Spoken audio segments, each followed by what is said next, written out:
in the matrix. Hate this, say this, talk about my greatness. I ain't playing motherfucker rubber cover. Smother when I have no stutter. There is no other break the rubber. A little bit of gutter. And every other word that I utter. Don't believe me, ask your mother. Wanted me to fuck her. I am that motherfucker. Please, oh, we know. You can call me hero. I'm like Neo. With a little bit of SIBO. Lost my medulla oblongata. No one hotter. Why you even bother? I am your father. Holler. Bitch, who you know goes harder? We know. I am your hero. We know. You call me Neo. That.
It was not your fault but mine, and it was your heart on the line. I really fucked it up this time, didn't I, my dear? It's not your fault but mine. Fucked it up this time. It's not your fault but mine. Fucked it up this time. Fucked it up. Fucked it up. Fucked it up this time. Weep for yourself, my man. You'll never be what is in your heart. Weep, little lion man. You're not as brave as you were at the start. Fucked it up this time, didn't I, my dear? Not your fault but mine. And it was fucked it up this, fucked it up this, fucked it up this time.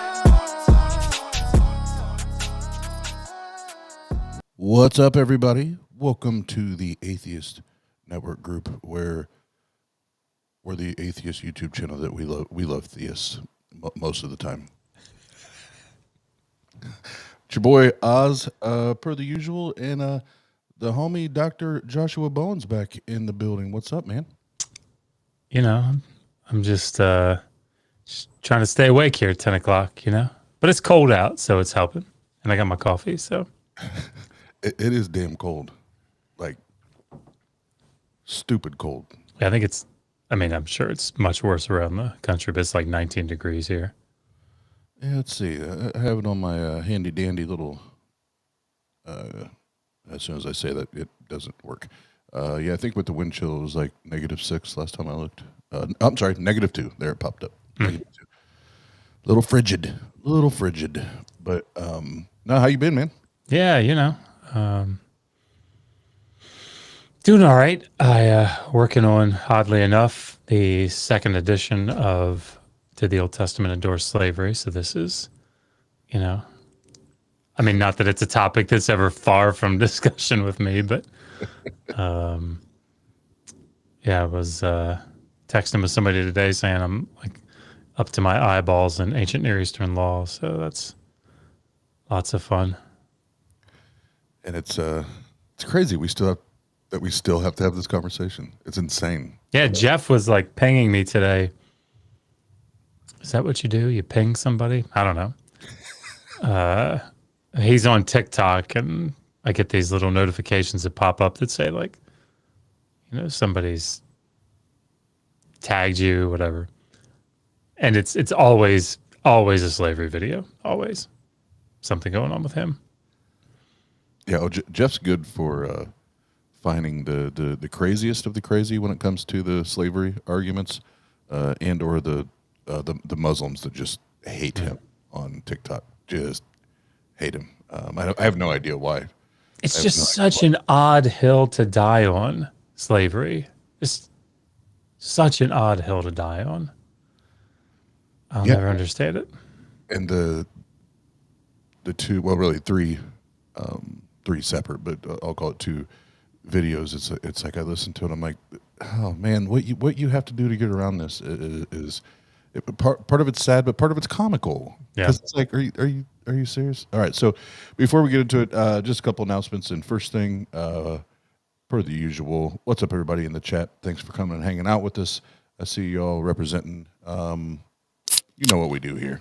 Have a little drinky drink. Blame it on the loose, got you feeling loose. Blame it on the loose, got you feeling loose. Blame it on the alcohol, blame it on the alcohol, blame it on the alcohol, blame it on the. All right, I'll just breeze through these announcements real quick. I won't spend a bunch of time, but last Monday I started this little series. I don't know how long it'll go, but probably until I get sick of watching this image, to be honest with you. Lions are one of my favorite animals, and this little like GIF, is that what they call it? Whatever, the image, I fucking love it. Anyway, Lion of Pseudo, and where that comes from, there's a YouTube channel called Lion of Judah, and it's it's like the woo-woo shit of Christianity, right? And all the prayers and the miracles, and one of my favorite ones so far is titled "Why Our Flesh Craves Sex," and I'm like, yes, please tell us, and then coming up, a lot of people have been asking about this, and this one's coming up soon. She's getting ready to move to Fort Wayne, Indiana. Not Ladylike will be returning January 22nd. That's Jenna's solo show, so looking forward to that. And yeah, I'm excited for her to get back in action, and she deserves it. She's been going through a lot of bullshit with her family, so I'm looking forward to that. Love you, babe. And then this some of my bitch is coming back, and UDC, if you're not familiar, Ultimate Debate Championship, and the links and everything should be popping up throughout the stream. If you'd like to be an interlocutor, the link will be there. If you'd like to participate in other ways, host, co-host, moderate in the side chat, things like that, you can email us at itstangang@gmail.com. And I've been pleasantly surprised with the response so far as the amount of people that want to be a part as far as debating. I will say we need some more theists involved. We need to get some more theists involved. So we'll start reaching out there. But the goal is to have the first kickoff debate on February 6th, and we're gonna try to do it like on Monday early evenings, and kind of present it as like a old school WWF like Monday Night Raw type presentation. And obviously it'll be serious, meaningful topics, but the presentation will be your standard TANG Gang UDC presentation. And then last but not least, Jenna's working hard on this as well, but the brand new channel for TANG Shorts, go check it out. The first two had a huge response, really, but it was for those that have been supporters or viewers of the channel since back in the day when it was still the Tardy Tarts, the Atheist Roundtable. It's when Seth Andrews came on and absolutely roasted Pastor John in the side chat, Youth Pastor John, as we called him on that stream. But go check that out. A lot of good stuff, a lot of entertaining things there. But yeah, it's... I'm trying to transition back to us. There we go. Yeah, those are some of the things coming up. And I feel like I'm missing one, but it's okay. But Dr. Josh, what are we talking about tonight? Well, I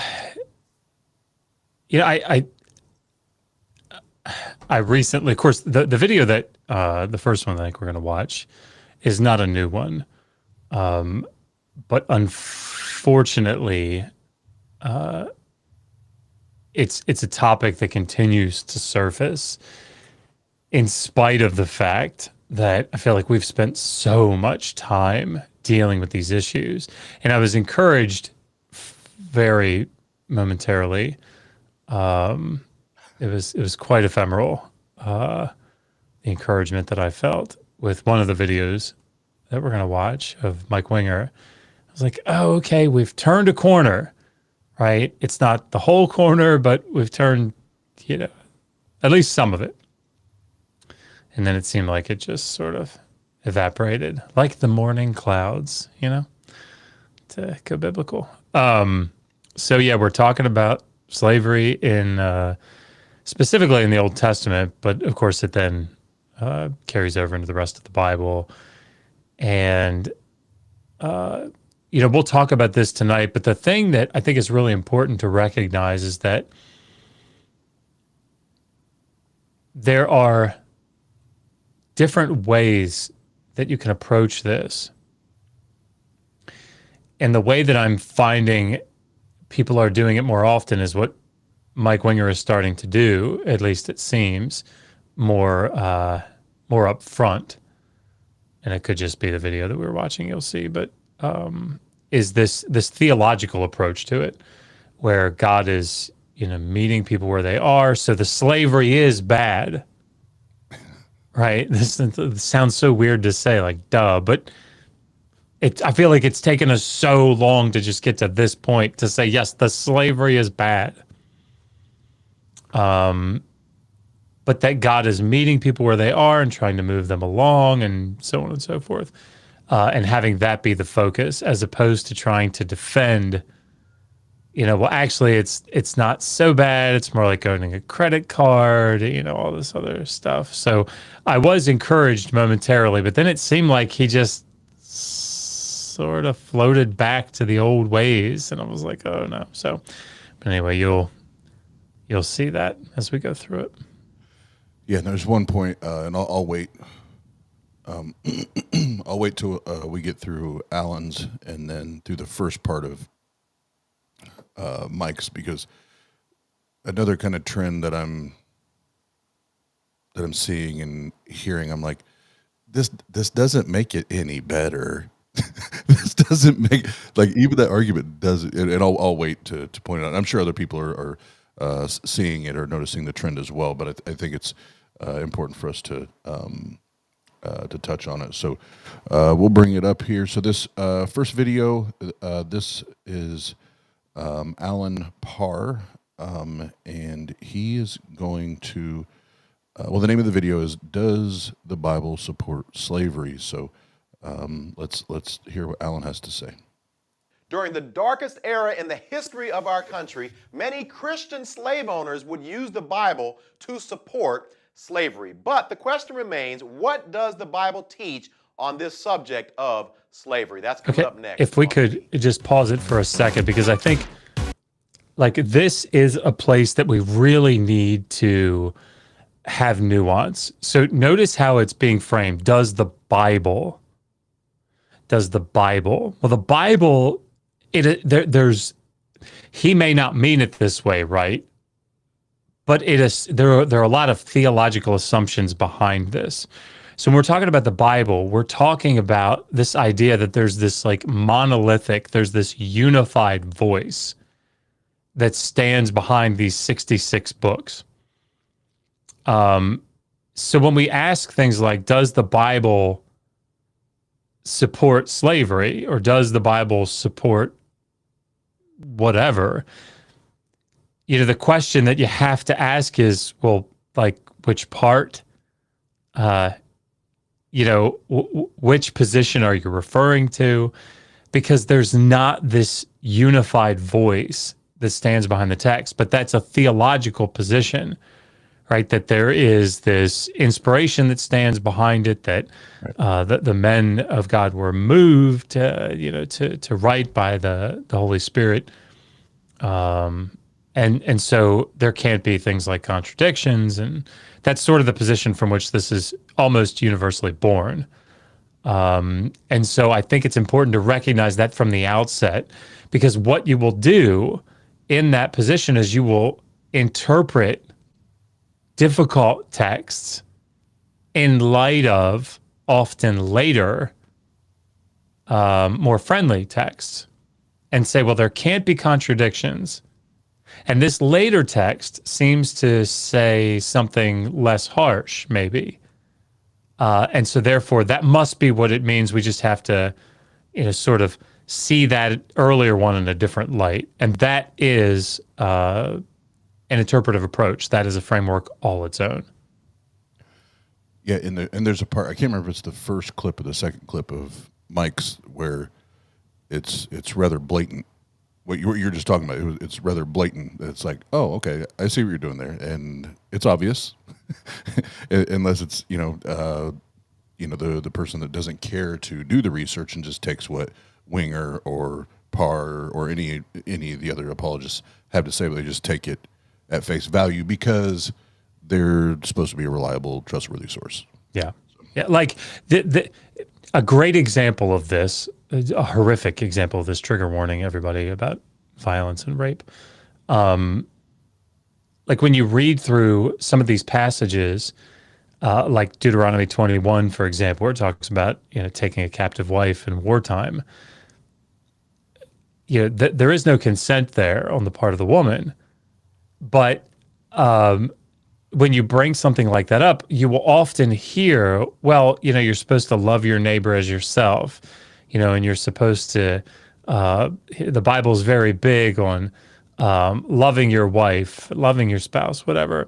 And so to rape someone that's not loving. And so that means this can't be rape. Because it says here you're supposed to command you to love your wife. So raping her would not be loving her. And so that can't be what it means. Well, that's interpreting one text theologically based on another text, and I'd say a very clear misunderstanding of the other text. But that's the sort of thing that I'm talking about. There are a lot of fallacies involved in that, but that's sort of a thing to pay attention to as we go through this. Right. No, and I appreciate you, and that's why you're here. I appreciate doing that, because there is, as you spoke to the nuance and us being aware of that, going into and preparing to listen to both of these arguments, which are very, very similar, but it is important to highlight that. So, and I forgot to do this. It's the Tang way. Before we dig into the nonsense, we have to head to the Tang drink song. But I did see a few more new names pop in the chat. What's up, everybody? Thanks for hanging out with us on this beautifully frigid, cold Friday evening. But have a drink, and then we'll listen to Mr. Alan Parr. Blame it on the goose. Blame it on the goose. Got you feeling loose. Blame it on the goose. Got you feeling loose. Blame it on the alcohol. Blame it on the alcohol. Blame it on the alcohol. Blame it on the. And here we go. Sorry, real quick. I had a tough time seeing it because of the new stream setup. But there's a super chat. I don't know if you, because it's all this. I'm learning to see it too, because it does look totally different. It's because it's all the same color. In StreamYard, it was like the actual color would pop up. Yep. So I just wanted to make sure that's it. There we go. Sorry. We know this guy. Michael, the Canadian Atheist. What's up, man? Thanks for hanging out. Much love, guys. Much love to you, brother. He is amazing. I just want to brag on him for a minute. This past week, and then I'll shut up, but this past week, Oz, you know this, but for the audience, Oz and Michael were both in a room with a couple of gentlemen, or one, I guess, is thinking of here, that decided to say some less than flattering things about me. He was nice. Yeah, I mean it. So both Oz and Michael, I mean, like, came to my rescue, to say the least. So I really appreciate it. It was some very kind things. It was a very strange, honestly, bit of time. But I don't think, I know that you extended an offer, as did Michael, to have this individual on to talk to me about his concerns. And I don't know that offer has been accepted on either side. So I guess we shall see.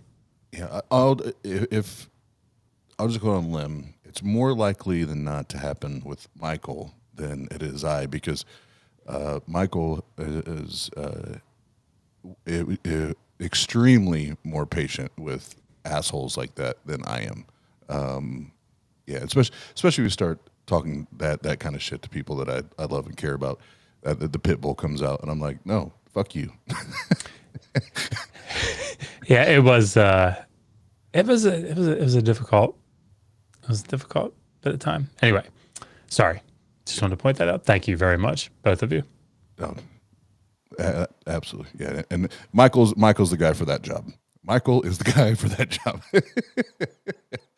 But all right, so yeah, Alan Parr, and he's going to tell us why slavery is okay according to the Bible, or something along those lines.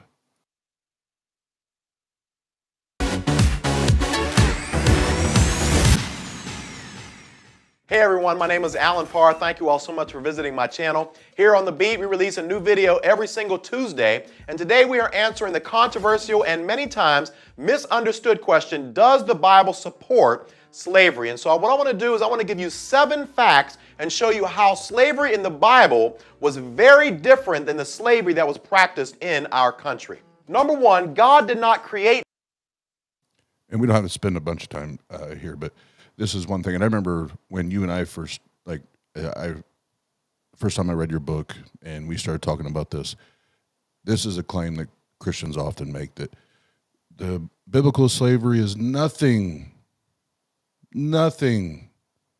like antebellum slavery, or now the word they're using is modern slavery, you know, and trying to their attempt to massage it and, you know, and you know, make it fit in their box. Dr. Josh, this is where this is your area of expertise.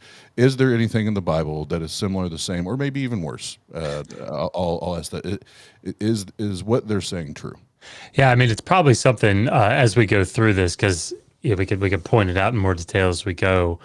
But before I answer, there's sort of this elephant in the room, which is, why are you saying that? Right? Because if the reason that Alan is saying it's not like what was in the antebellum South is that he's trying to say, look, you can't do a one-to-one correspondence between the two. And so what we have to do is, dig down and see what the nuances are, the similarities and the distinctions between them. Fine, like, I agree, that's good with anything. But that's not what I see happening here. What I see happening here is it's not like what was in the antebellum South, therefore it's not so bad. Right. That's he doesn't say that. Well, it's definitely implied, right? It's the feeling that you walk away with, right? Antebellum South, man, that's the bad slavery. That's the bad slavery. Strange hill to die on. But we'll talk about it as we go through. Yes, there are lots of similarities. in very important aspects, I think, between the two. So Cool. Let's get it. Slavery, but rather he regulated it. And so just like there were laws about murder and theft and polygamy and divorce, God knew that the hearts of people were evil, and so he had to establish laws that would regulate slavery and ensure the proper treatment of slaves. And so the very fact that there is a law about it at all indicates that God did not approve of it, and it was So yeah, this part, sorry, go ahead. no, you go. You go. I mean, there are laws throughout the ancient world about all kinds of shit. Like the I mean, inheritance laws, right? Marriage laws. Here's the process that you have to go through to marry someone. Like, I don't understand. So God doesn't approve of marriage? I'm not sure. Maybe I don't understand his point there. I think that I do, but I'm hoping that I don't. I just, because there are laws about slavery in the Bible, then God must approve of it. I mean, the argument is, he doesn't say, when you murder someone, make sure that you do it quickly, and don't, unnecessarily cause prolonged pain during the murdering process, right? You don't see that law, right? You don't murder. So I don't understand. The argument being made here is that if the law says, here's how you can do this thing, then it's saying, the law is saying this is an endorsed practice. I mean, it doesn't have to be like, we think this is the most amazing thing ever. Like, here's how you do loans. Here's the interest rate that you have to charge. It's just such an interesting, I'm trying to be nice, argument here. Anyway, but I interrupted you. Go ahead. No. I love doing these streams, Dr. Josh, because it reminds me of Key and Peele. So if you remember the skits where Obama has the anger interpreter, the raging interpreter. So Dr. Josh is the calm and peaceful. I'm the anger interpreter, and I'm like, I'll just say it how I'm hearing it. Like, this is fucking bullshit, right? But to this is the one of the things that you and I talked about the other day when we were talking about doing this stream. And I was gonna wait, but I think because it's brought up multiple times by him and by Winger, this whole regulate versus abolishment is essentially what we're going to get down to. Well, if we're just going to regulate it because it's already happening, right? It's culturally, it's just happening. These are things that are happening around us. Well, why does that not just apply to everything then? Why aren't we just regulating rape and regulating, the abuse of children and, so and so, to try to stay monetized? I won't go in all the words, but why aren't we just regulating them instead of banning them or making it 100% illegal to do said act? And to me, this whole regulation thing is probably the not the worst. It's the most pathetic argument. I think it's the most sad argument is this whole regulation thing. How do you feel? Yeah, I mean, we'll talk about it, I think, in more detail because I think this is the main argument that Mike brings up in that first video. And I mean, I'm of the opinion that the saddest argument is it's not really bad slavery, right? That's the one that kills me. I think that there are serious problems with this. God is regulating, like he's meeting people where they are. He's condescending to them. He's trying to make it a little bit better in a really bad situation, whatever. There are serious problems with the argument. And I will try to steel man it when we get there as best I can. But the reality here is that I think there are just fatal flaws to it. And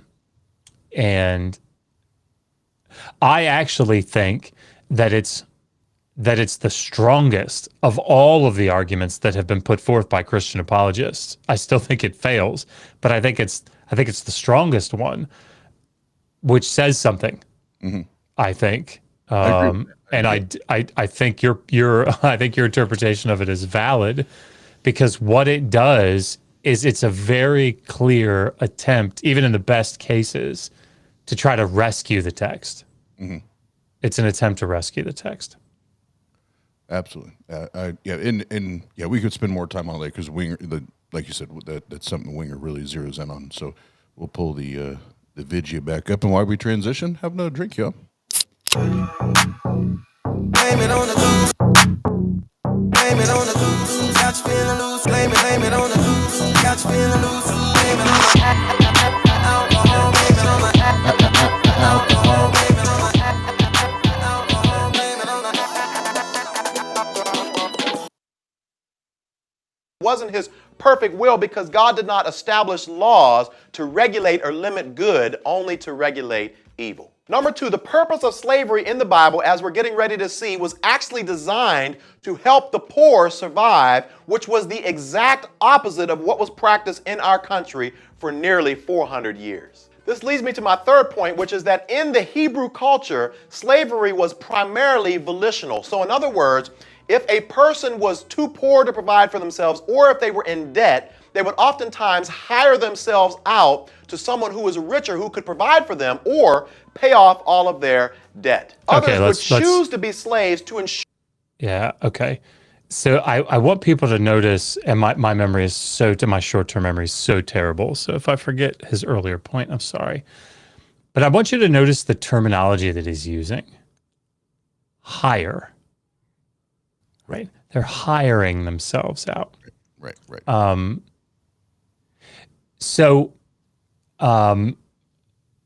The reality here is that in these cases, it's just read through the passage that he had up on the screen, Leviticus 25:39 and following. Just read through the section. What's happening in Leviticus 25 is that you have an Israelite that is becoming poorer and poorer and poorer, to the point that he's sold some of his land. Then he has no land. Then he has to sell himself, right? Whatever it is that you want to call this, be it legally volitional or not,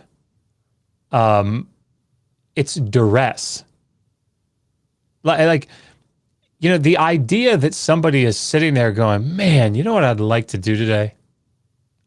I don't want to keep trying to make it on my own. I'd rather just be somebody's slave, right? Man, that would be really awesome. My parents are offering me, $100,000 to get out of this situation. But you know what? I really like the idea of being a slave. I'd rather do that. Like, that's this idea of volitional by what definition? And this is where this thing gets so dangerous, because you hear it in contexts of rape, because they say, well, captive bride. I mean, what else were they going to do? She was excited about that because she was going to die otherwise. Like, I don't think I understand what goes through people's minds when they say things like this. Was it legally volitional? Sure. I mean, they took out the loan in many cases, knowing that the penalty for defaulting on the loan was being enslaved, right? That was the creditor could enslave them. They knew that, but often when they took out the loan, it's not like they had tons of choices, right? I mean, got to have money to try to get the harvest to come in. So I just think that this idea that people that are oftentimes on the brink throughout their lives of having to sell themselves into slavery or defaulting on their loans if they have a bad crop year or two, like this is a very 21st century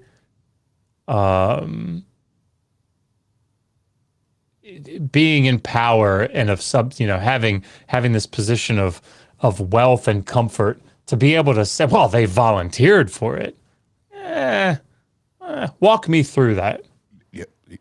Walk me through that, how they volunteered for it. Anyway. Exactly. We do have another super chat.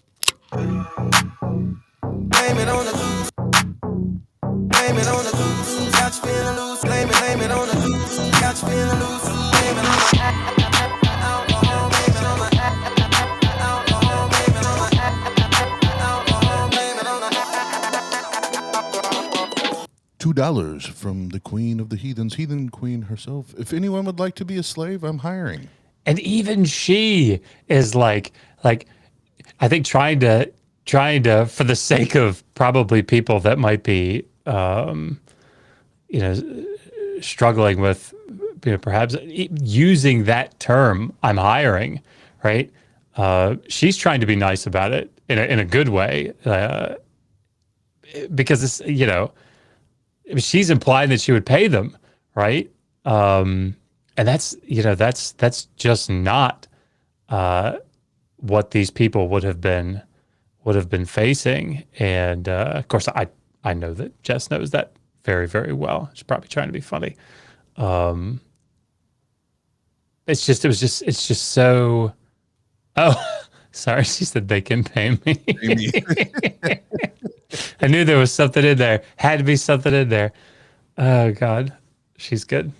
Sorry. No, you're good. What's up, Heathen Queen? Rage, good to see you. Joe Smith, all the new names I just saw. What's up, everybody? Thanks for jumping in and hanging out. But yeah, and we haven't got there yet. I can't remember if it's Alan or when we get to Winger. The one place you might see the jaws come out, and where I might lose my shit. Well, no, you know what? We'll just wait. We'll see if I lose surprise. We'll see if I lose my shit or not. But all right, Mr. Parr. So far you're on par. Let's go. Sure that all of their basic needs were met by their master. Either way, slavery in the Hebrew culture was volitional, which leads me to my fourth point, which is that kidnapping, according to Exodus chapter 21, in any and all circumstances was completely and totally outlawed and punishable by death. And so this idea that you could take somebody against their will and make them your slave was not only against the law, but it was outside of the will of God. Number five, slavery was limited to just 6 years. So, I've got a book in mind. I won't give away the details, but like this will probably be the one that I write after I finish volume 3 of the Atheist Handbook. Did you hear that, Megan? Did you hear that? It's a good thing she's asleep. But this idea that Exodus 21:16 solves their problem is bizarre to me. Now, look, I am not an expert by any means on American legal history. But I mean, I've read some court cases, and it seemed to me that, at least generally speaking, kidnapping anybody that was a free person in the South. Like I'm thinking back to the court case of, it was in Illinois. I thought it was right around 1800, but nobody should quote me on that. But if anybody in here is an expert on, American legal history, I'd be interested to know this. I think it was illegal to kidnap a free person in the antebellum South as well, because this particular case there was a freed there's a freed black man who had been a slave, and he and his wife had 10 children, and they had moved into a place, and a small group of people, I think 3 to 4, broke into the house and kidnapped 4 of their children, and then subjected them to slavery. And they were tried for it, right? Now, the question is not whether it was illegal. Sorry, people are saying Dred Scott, and I don't know the details of. But the point is, I mean, it sort of doesn't matter, but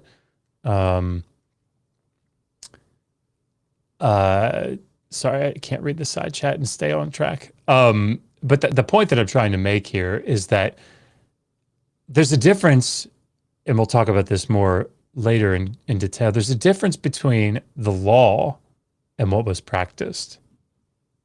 So this idea that, well, if Exodus 21:16 had just been implemented had been put on the books in the antebellum South, well, then it would have ended slavery. It's just nonsense, right? It's nonsense. But even if it were the case, let's assume for a second that it were the case. It's not relevant ultimately, because any argument that you're making where you say it's illegal in the Hebrew Bible to kidnap somebody, well, then there wasn't slavery in the ancient Near East, right? Because it was illegal to do that then too in those places. So yeah, this idea that that's some sort of a defeater for slavery, I just don't know why this is brought out so much. Oddly enough, sorry, I'm looking at that name isn't ringing a bell. Peyton, I think, was the name of the People versus Peyton, I thought is what it was. Anyway, it doesn't matter. I'm going to be quiet. Hit mute, do my thing. No, you're good. In the, yeah, well, wait, because Winger jumps back in this too, and I think he even takes it a step further, if I remember. So, we can dig back into that. Years. And so the idea here is that it was never God's heart for the rich to overtake or control the poor. On the contrary, this system was set up so that slaves or people who were in debt could work off their debt in a safe and loving environment. And then after 6 years, they were not only to go free, but also the master was commanded as an act of kindness. Huh?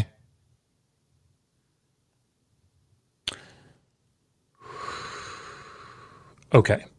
Hold on, before we respond, I have to pull this up because this might be as close as we get here. Michael Canadian Atheist says, "What are the chances of Oz losing his shit? I'd say pretty decent. What I want to see is Dr. Josh lose his shit." Can you go back to the last quote that he had up? Yep. Please. It should just be like 3 seconds back. It shouldn't be much.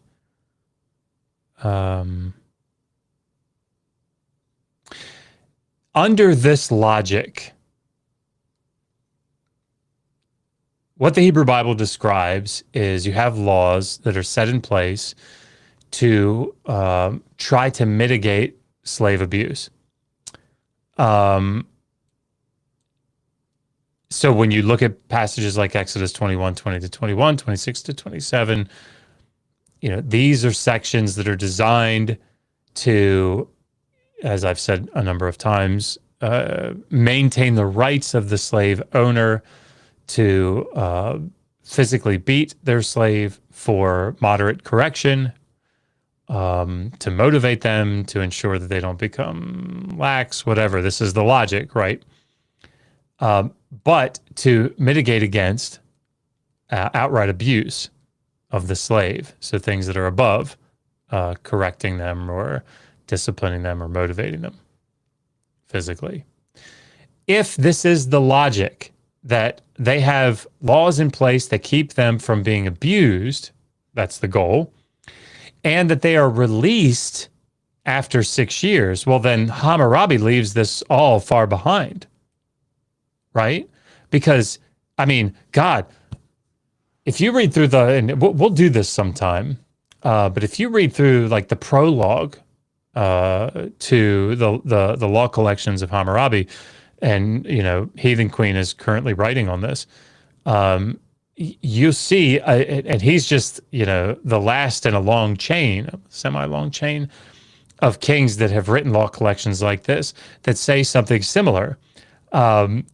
They say that the king is like the good shepherd, right? He's the one that's there to ensure justice and to make sure that the poor are not oppressed by the rich, and that the man with one sheep is not oppressed by the man with oxen, and so on and so forth.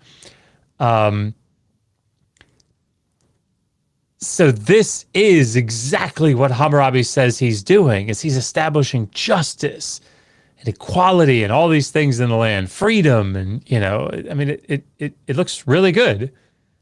And then he says, if somebody comes in as a temporary slave, right, as somebody that's taken as a distrainee,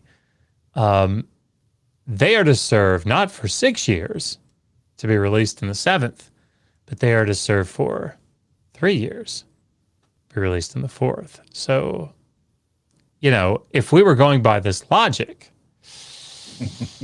you know, we should be condemning the Hebrew Bible, doubling the years of service. I mean, the text says this in this passage of Deuteronomy, like, you've gotten twice the amount of work out of him. You shouldn't be, holding back. So I like, and of course, I'm not arguing that at all, right? I'm not arguing that this is like Hammurabi's stuff is good or something. It's just, the point is that what's good for the goose is good for the gander. And when you make these types of apologetic arguments, be they about rape or violence or slavery or genocide, you've got to be willing to either turn around and make them for like the Neo-Assyrian Empire or the Babylonian, law collections or these other things, or to just own up and say, yeah, I have a bias. I'm special pleading because my God is the right God. You gotta pick one. Exactly, and like you've already said 2 or 3 times that I'm sure between you and I, we'll just say it, probably another 20. We could probably take bets on this, but we'll probably say another 20 times during the stream. The fact that this is one of the hills they want to die on, and defending this is mind blowing. And I was going to say something again. That I want to wait for the Winger this video, because I actually feel like he body slams himself more than this guy does. So I'll wait till we get there. They were not only to go free, but also the master was commanded as an act of kindness to put something in their hands and send them on their way, which was in direct contrast to what has been practiced in our country. Number 6, and to be fair, like, let's were steel to man. treat Sorry. slaves. Just want to make sure I steel man is that is absolutely true, right? This passage in Deuteronomy 15 and what is said in Leviticus 25 specifically about Israelite slaves, though, is unprecedented.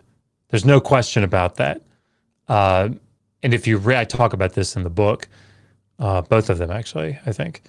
But if you look at Deuteronomy 15, it's not just put something in their hand. It's like, the way the text reads, it's like give them liberally, like hook them up from your flock, from your wine vat, from your granary, from, whatever. Because the idea here is that Israel is supposed to be, in both places, Israel is supposed to be the head and not the tail among the nations. So there's not supposed to be poverty. There's not supposed to be this weakness in Israel coming from the Israelites, right? They're the ones that are supposed to be lending, not taking out loans.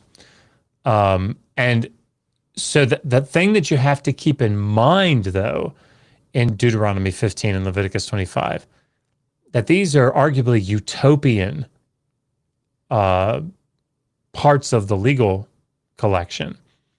And what I mean by that is if you read through the language itself, if you read through the law and you say, this doesn't make any sense, right? Oz, let's say you make me a loan of, I don't know, 5 shekels of silver worth of grain or something, I don't know.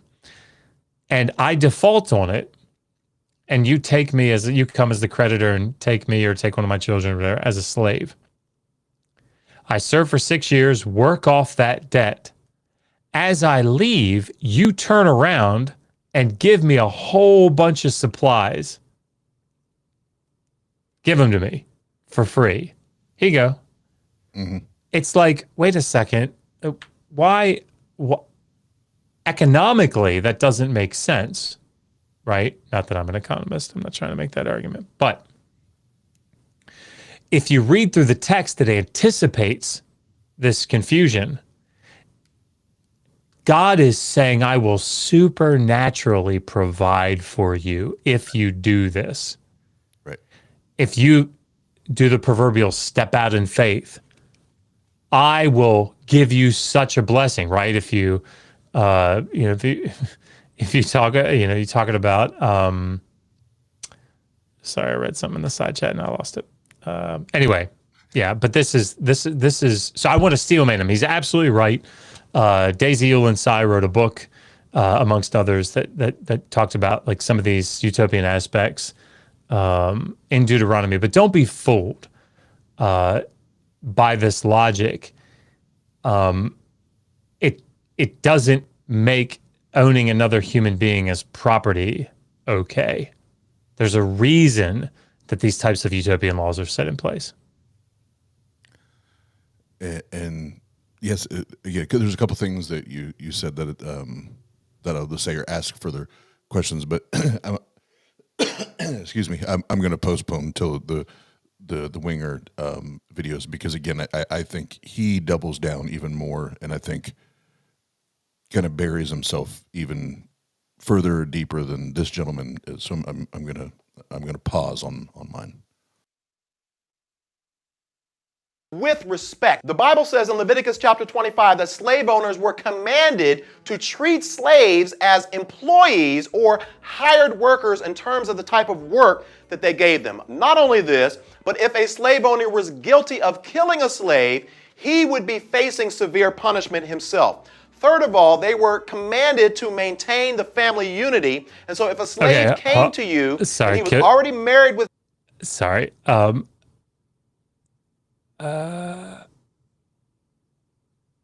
Okay. He's firing these off, and can we go back got to the last quote, but to the quote before, because I've already forgotten what he said. My brain is just so shitty. Okay. What did he say? He said something about Leviticus 25.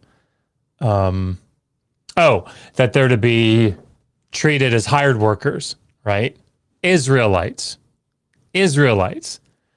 who sell themselves as slaves are to be treated as hired workers. And this is only by the time you get to Leviticus 25. So in case people haven't heard me talk about this, I would say this is the consensus position among scholars, that there are 3 different legal collections that we see in the Hebrew Bible.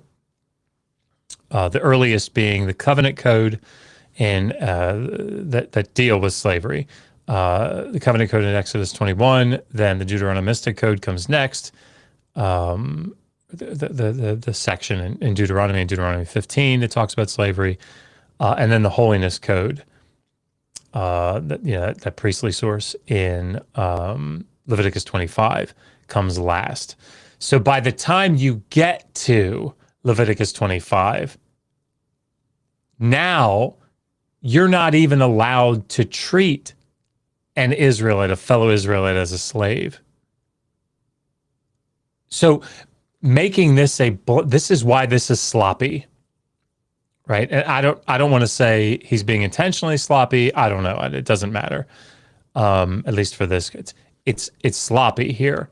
there's a lot of nuance to this that he's just brushing over. So it's not everybody is now, you're not allowed to make anybody treat anybody as a slave anymore. It's just the Israelites, and it's only by the time of Leviticus 25. The next one was if you mistreated them. Is that what it was? The Exodus 21. I think it was going forward. I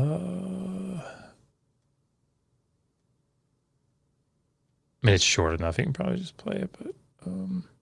Commanded to treat slaves as employees or hired workers in terms of the type of work that they gave them. Not only this, but if a slave owner was guilty of killing a slave, he would be facing severe punishment himself. Okay. Third of all, they were... So, first of all, also true in the ancient Near East in general. But again, this... it's just the logic to me coming at this from this angle is just so weird. That's also true in the antebellum South. I show this people if they're interested in this. I always say this. You can read Thomas Morris's book on the laws, slavery laws in the South.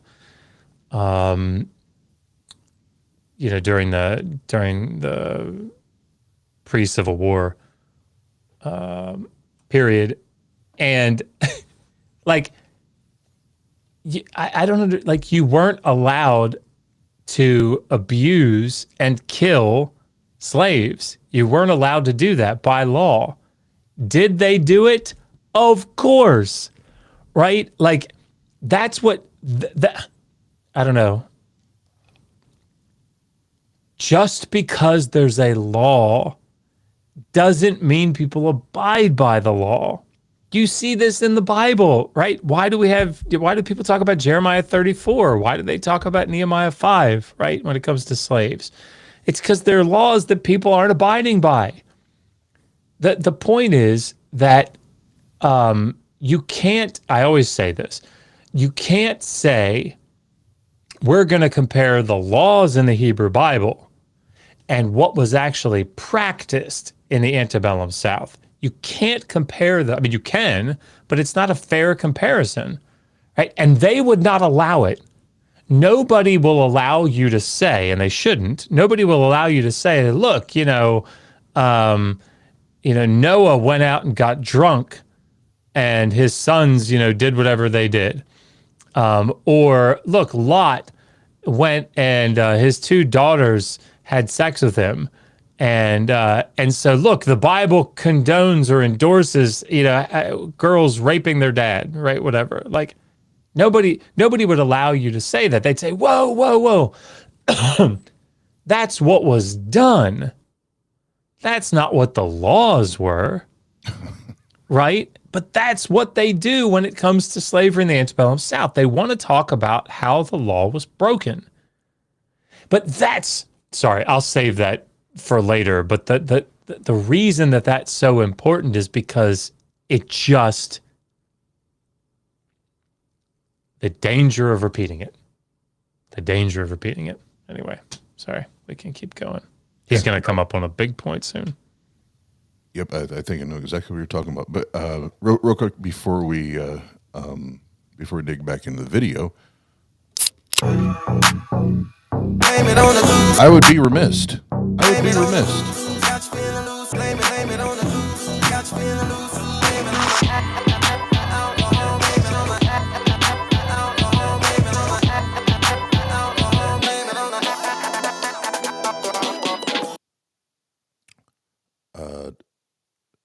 Reverend Dr. Joshua Bowen does have a book on the topic and another one coming out. Does the Old Testament endorse slavery? And the answer is yes. Yes, it does. It absolutely does. So yeah, go to Amazon, buy the book, and he has a plethora of books available. The Atheist Handbook to the Old Testament, both Volume 1 and 2. And yes, sorry, Megan, Volume 3 is coming at some point. That's what she said.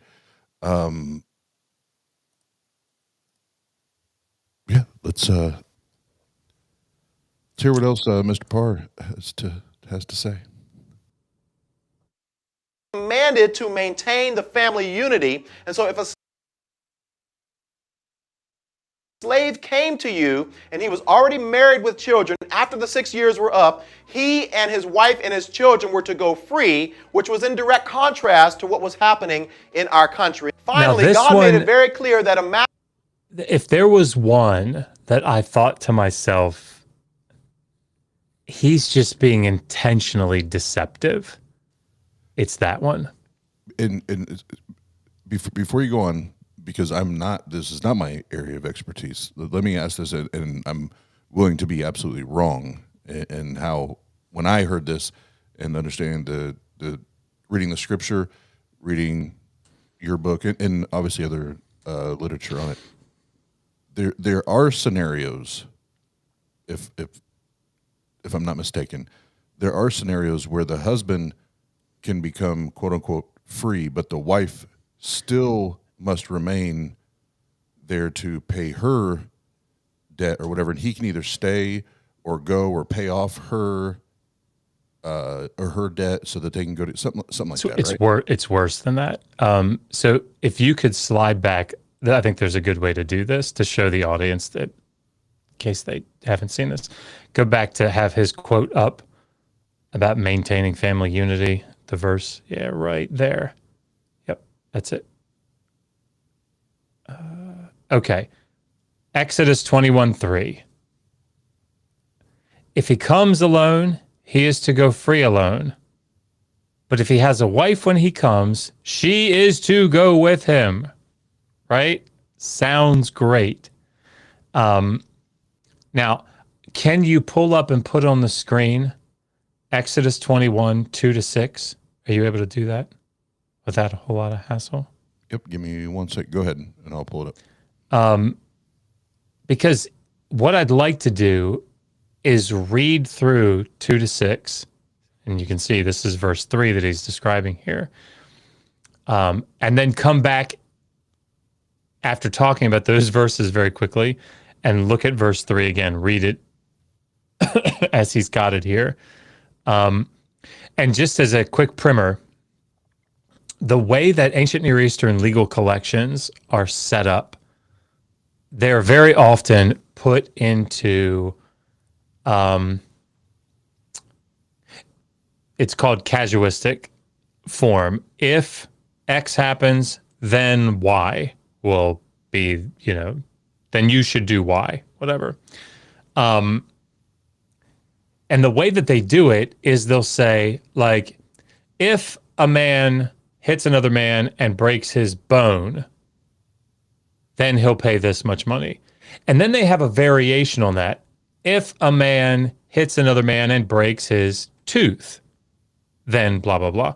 If a man hits another man and breaks his nose, then blah, blah, blah. So it goes through different scenarios under that main topic.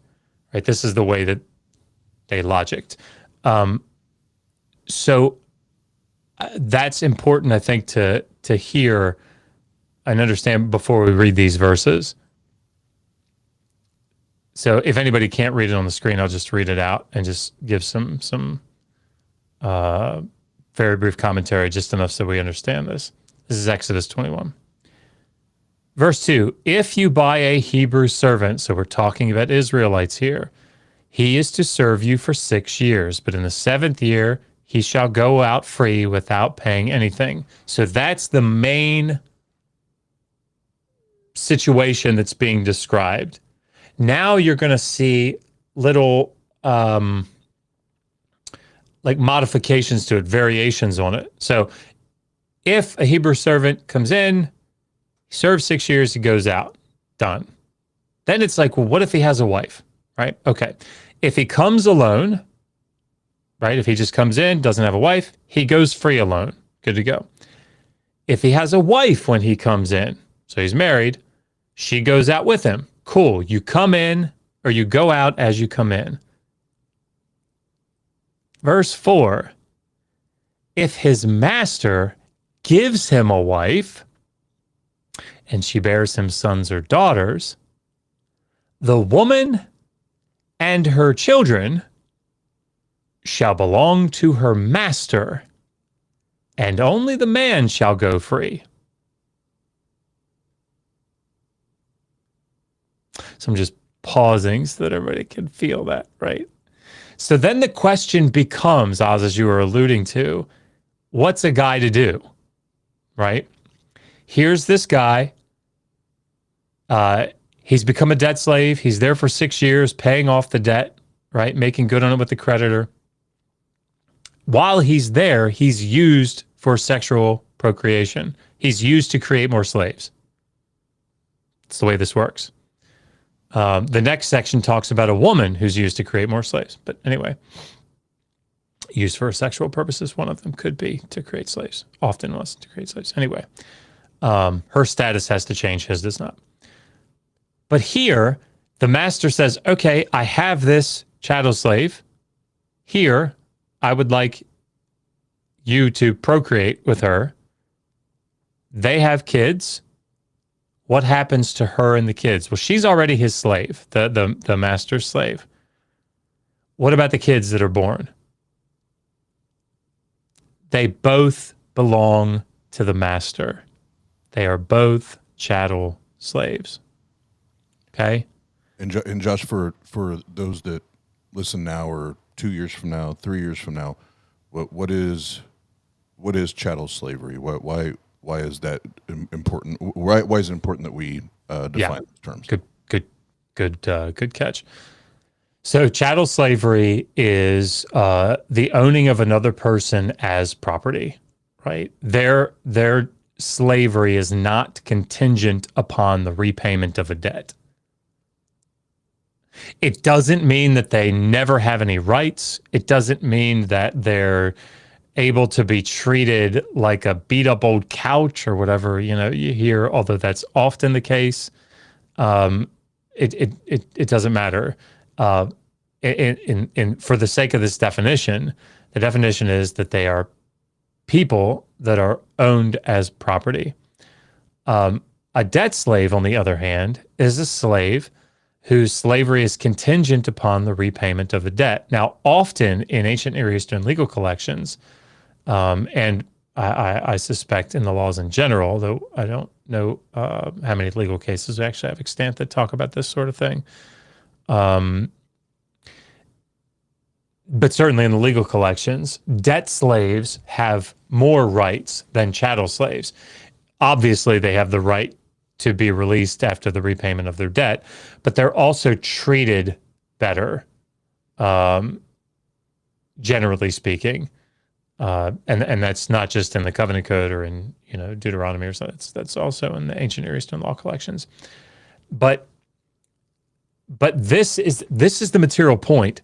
So what happens? What does the guy do? Paul Copan tries to make this argument and just he's incorrect, completely incorrect about it. And I like Paul, just so that's clear. Like, he's a nice guy. But he's just wrong here. He makes this argument that, well, what are the options for the guy, right? He's been given a wife. He's got children. They belong to the master, so he's going to go out free. Well, he can go out and try to get a job and save up his shekels, is I think the wording that he uses, in order to try to either wait for her to finish out her term of service. There is no term of service. They're chattel slaves. Or to be able to buy her, pay off her debt. There is no debt. Her slavery is not contingent upon a debt, nor is the child. They're house-born slaves. The children are house-born slaves. She is a chattel slave. The child is a chattel slave. Or he can agree to become a chattel slave himself, right? These are the options that Paul Copan argues for. The reality here is that the woman, the slave, and her children are chattel slaves. They are not by law required to be released at any time by the master. They are the property of the master. And so the guy came in single. If he wants to leave, he can, but he's going out single. So that means that he can say, the law allows him to say, I love my wife and children, I love my master, I want to stay. And so he goes through a process where he has this, something happens to his ear, probably is a piercing of some sort, but it's debated. It's some type of it doesn't matter. And he becomes marked as a chattel slave. So he serves it for life. So now, knowing that, can we put his quote back up on the screen? If he comes alone, he is to go free alone. But if he has a wife, when he comes, she is to go with him. This shows that the Hebrew Bible, protected against breaking up families. Can we just maybe play what he said? Just because knowing all of that, I think it's probably pretty powerful to just hear it again.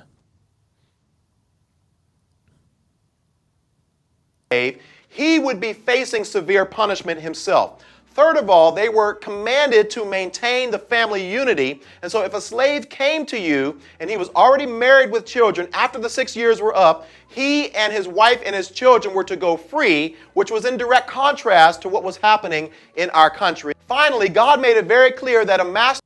So that one's hard for me to be charitable about.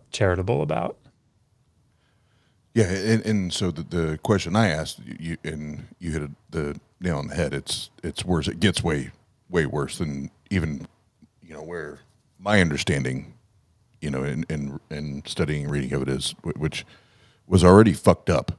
Yeah. And real quick, we did have a super chat, and I'm just gonna ask everybody, be cool and be patient with me, because we're using we got new digs. We're using new software. And the super chats don't stick out in the side chat. It's unfortunate On here like they do in StreamYard. So if I miss it, just give me and have fun. You can give me a friendly prod. You can be sarcastic. It doesn't matter to me. Just say, hey, you missed my super chat, and I'll go back and get it, and we can still have fun with it. But we do have a super chat. Blame it on the blame it on the goose. Got you feeling loose. Blame it on the goose. Got you feeling loose. Blame it on the alcohol. Blame it on the alcohol. Blame it on the alcohol. Blame it on the. And another one from the Queen of the Heathens, Heathen Queen herself. $5. Thank you. Do folks not understand the laws the police are supposed to abide by? But for real, with me right now. Is that what that means? That's what I've been told this means, but I'm not up with the cool kids. So man, I just feel so dumb when I see things, and I'm like, be fucking for real. It's some be fucking for real. But no, thank you, Heathen Queen. And I apologize it took so long to get to it. Like I said, it's my ADHD brain watching these side chats, and I never missed them in StreamYard because they were color coded. I saw new colors pop up, and now I don't see the colors. So everything's just bland. But no, we'll keep it rolling, because I definitely be fucking for real with me. Got it. Now we know. Thank you. Now we know. So we'll get this. We'll keep this going. That way we can get to Winger, because it's gonna get better but worse all at the same time. Master was buying simply the services and not the servant, because it's very clear that no man can own another man like they can own an animal, because all of us were created in the image of God, and all of us belong to God as servants. yeah. See that. So this is where this really loose theological interpretation is taking place. So if you look at, he's pulling from Leviticus 25, right? We've already established here that Leviticus 25, this section, is talking about Israelite slaves. It's not talking about all slaves, particularly foreign slaves. So when it says things like they are his servants, it's not all humanity, right? It's Israel in Leviticus 25. They are the ones that he redeemed from Egypt. So slaves had equal rights. I mean, I don't even begin to know where he gets that. Could own property. The only person that I've ever, or the only argument that I've ever heard to try to establish that was a very flawed, fundamentally flawed reading of Leviticus 25:47 and following. So no, they couldn't. They could own, and own is the wrong word. They could receive and utilize either funds or other property that ultimately belonged to their owner. And maybe, but this is not just the Hebrew Bible, right? This is the ancient Near East as a whole. And could purchase their freedom. Again, I mean, I don't know what he's referring to. Again, like these are conflations at best, gross conflations at best. And it's at this point, and then Winger makes the same, dare I say, analogy or comparison, or I warned y'all. I tried to tell you that it's when this shit comes up, I lose my shit. And this is last time I was on Clubhouse that I was like, we didn't just do this. We did not just fucking do this right now. Where does it say? And even after that last conversation I had, trying to be as skeptical as I can and analyze, is there any ounce of truth even within the book, the Bible? Like, as we're doing this, I got it in front of me. Like, is there anything? They weren't they weren't purchased or owned. The human, the body, was not purchased and owned. It was only their labor. It's just like Kobe Bryant or LeBron James signing a multi-million-dollar contract to go play for the Lakers or the Cavaliers or whatever fucking NBA fucking team that's out there. Look, get the fuck out of here with that bullshit. Because guess what? Here, and I'm in the dark on this part. So, was it 21? 21, if I can see. 20, actually, I think it's verse 21. But he is. So it's one where he says that he sold his daughter as property. It doesn't say he sold his daughter's labor or handiwork, or sold his daughter as like. So this is. You're probably thinking, if I'm remembering the conversation, there are two things that you're thinking of. One is, verses 7 through 11 of Exodus 21 talk about a female slave. So a father can sell his daughter as a female slave to a man. The text is very clear that this is not by her consent. The consent, or the determination, is between the father and the purchaser. Interestingly enough, well, we don't have to get into it. It's a different, anyway. But she is to serve him / it's debated. It's possible that she becomes a wife. I think most people that I've read would argue that it's concubinage. Certainly it's not the only wife that he can take. The text is very clear about that. But anyway, we don't have to get into all of that. But yes, I mean, she is sold as an amah. The word there, amah, it's a female slave.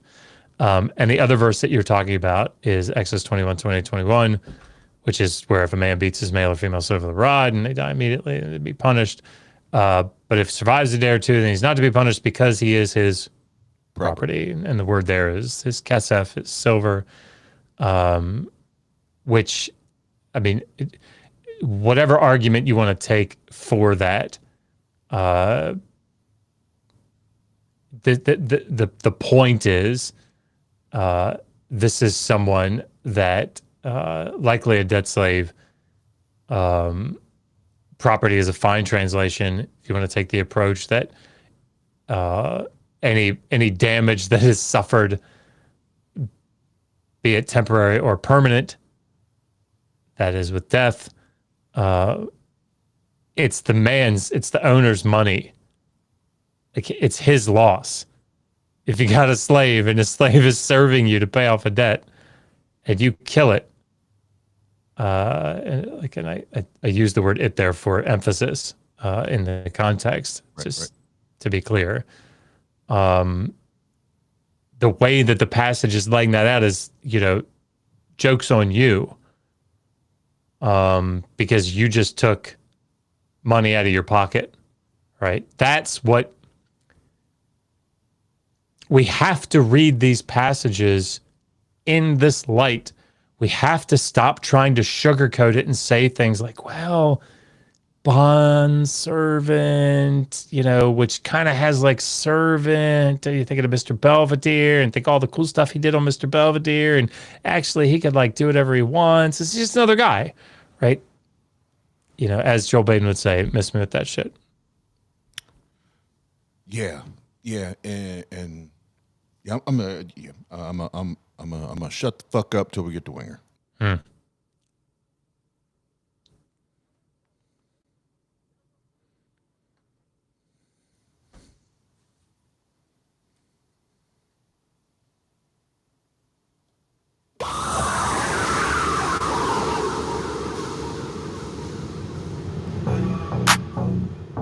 it on the loose. Blame it on the loose. Got you feeling loose. Blame it on the loose. Got you feeling loose. Blame it on the alcohol. Blame it on the alcohol. Blame it on the alcohol. Blame it on the. Could you tell I had that sound effect? What the fuck did you? All right, go ahead, Dr. Josh. This just came to me.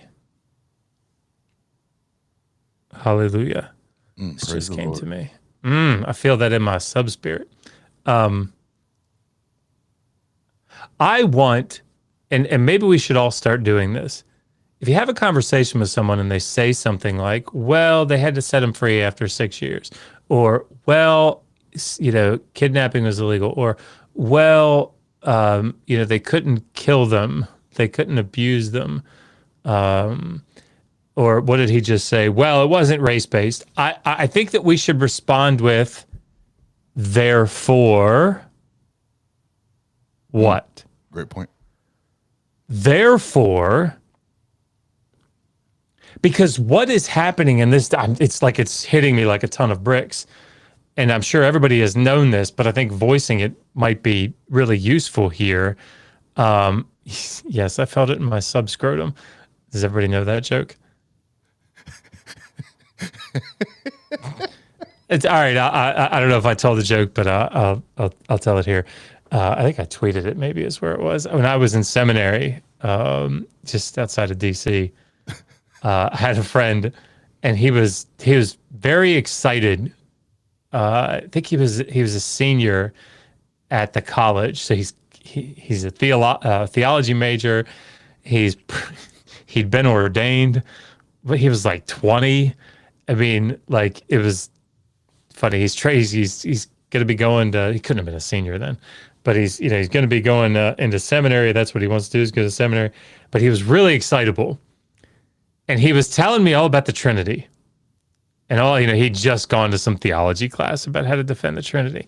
And I mean, he's like, and so you got three persons, but each one has the full, but has the Spirit. has a divine essence, but not. Man, I feel that. Man, I feel that. Man, I feel that in my spirit. I feel that in my subscrotum. Where's that located? Where's that located? And I was there with my friend Mark, and there was just this very awkward silence. And as he, I think, processed what he had said, and then how to spin it in such a way that it didn't make him sound like a very bizarre fellow. That did not happen. But yeah. But I think that this is something that I think we need to make people voice when they're saying things like this. Well, it wasn't as bad as the antebellum South. Therefore, what? Great point. Therefore, it's okay. Therefore, it's not slavery. Therefore, we should be able to do it today. What is the therefore? Right? Because what they want to do, it seems, and I'm not saying they're doing this intentionally, but I think the idea here is if we can say all of these little things, this cumulative case, right? If we can say all these little things where it's better than this other thing that we're thinking of, that it just gives the feeling that it's not as bad as that, and maybe we'll just sort of be okay with it, right? We just won't worry about it as much. But I think we need to press people and say, all right, so it wasn't race-based, therefore slavery's okay. It's okay to do it if it's based on hair color. It's okay to do it if it's based on what kind of shirt you wear. It's okay to do it based on your if you're from the group of the Amalekites, right? Is that? It's okay to do it if you're from outside the land of Israel. I don't. What is the therefore? What is the therefore? Yeah, and then we'll hit play on the video. But I think all of us, first of all, yes, legitimately, I think that is a great response. But just to add a touch of sarcasm, say it like this: that's the case, therefore. And if you know what I mean, you know what I mean. I do.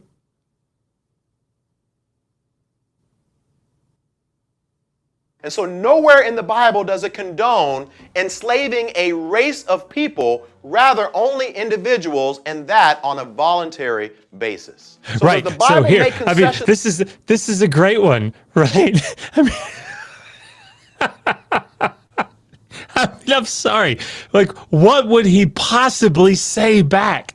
Right? He said so the Bible didn't condone doing it based on race, but only enslaving individuals and only on a voluntary basis. Therefore what, Alan? Therefore it's okay? You're cool with slavery if we do it that way? I don't understand. Therefore what? I think this one is therefore what, Mr. Parr? I think that's what we get. I think that's what we get at that point. Oh my God. Holy shit. Roll the tape. For and have laws that regulate and ensure the proper treatment of slaves? I would have to say yes. But does it support the degradation or the mistreatment of slaves that we saw in our country for nearly 400 years? Absolutely not. If you found this video helpful in any way, feel free to share it with a friend. Also, if you haven't done so already, I would love it if you head over to my YouTube channel and subscribe. Check out some of the other videos. That video title said sex before marriage. Was that like an offer? Sex before marriage? With Mr. Alan Parr. Ladies. I'm sorry, I will never do that again, everyone. That was a one-time thing. I won't subject you to it again. Hello. That was smarmy. Yes. A little smarmy. All right. Well, I get the next one queued up here. Yeah, that was a lot of batshit foolery there, Dr. Josh. That feels good, honestly. Being able to sort of tie that together with the, I mean, maybe I'm just really tired and it sounds better than what it is. But I really do think that that's a very useful thing to come back with in those circumstances. Just make them finish the thought. I agree. Therefore what? I agree. Yeah, therefore what? What the fuck does that mean? Yeah. All right. So, oh boy, I have to stop reading the side chat. I just have to stop reading it. Where'd it go? Okay, so it's this one first. So the first little clip we'll watch. This is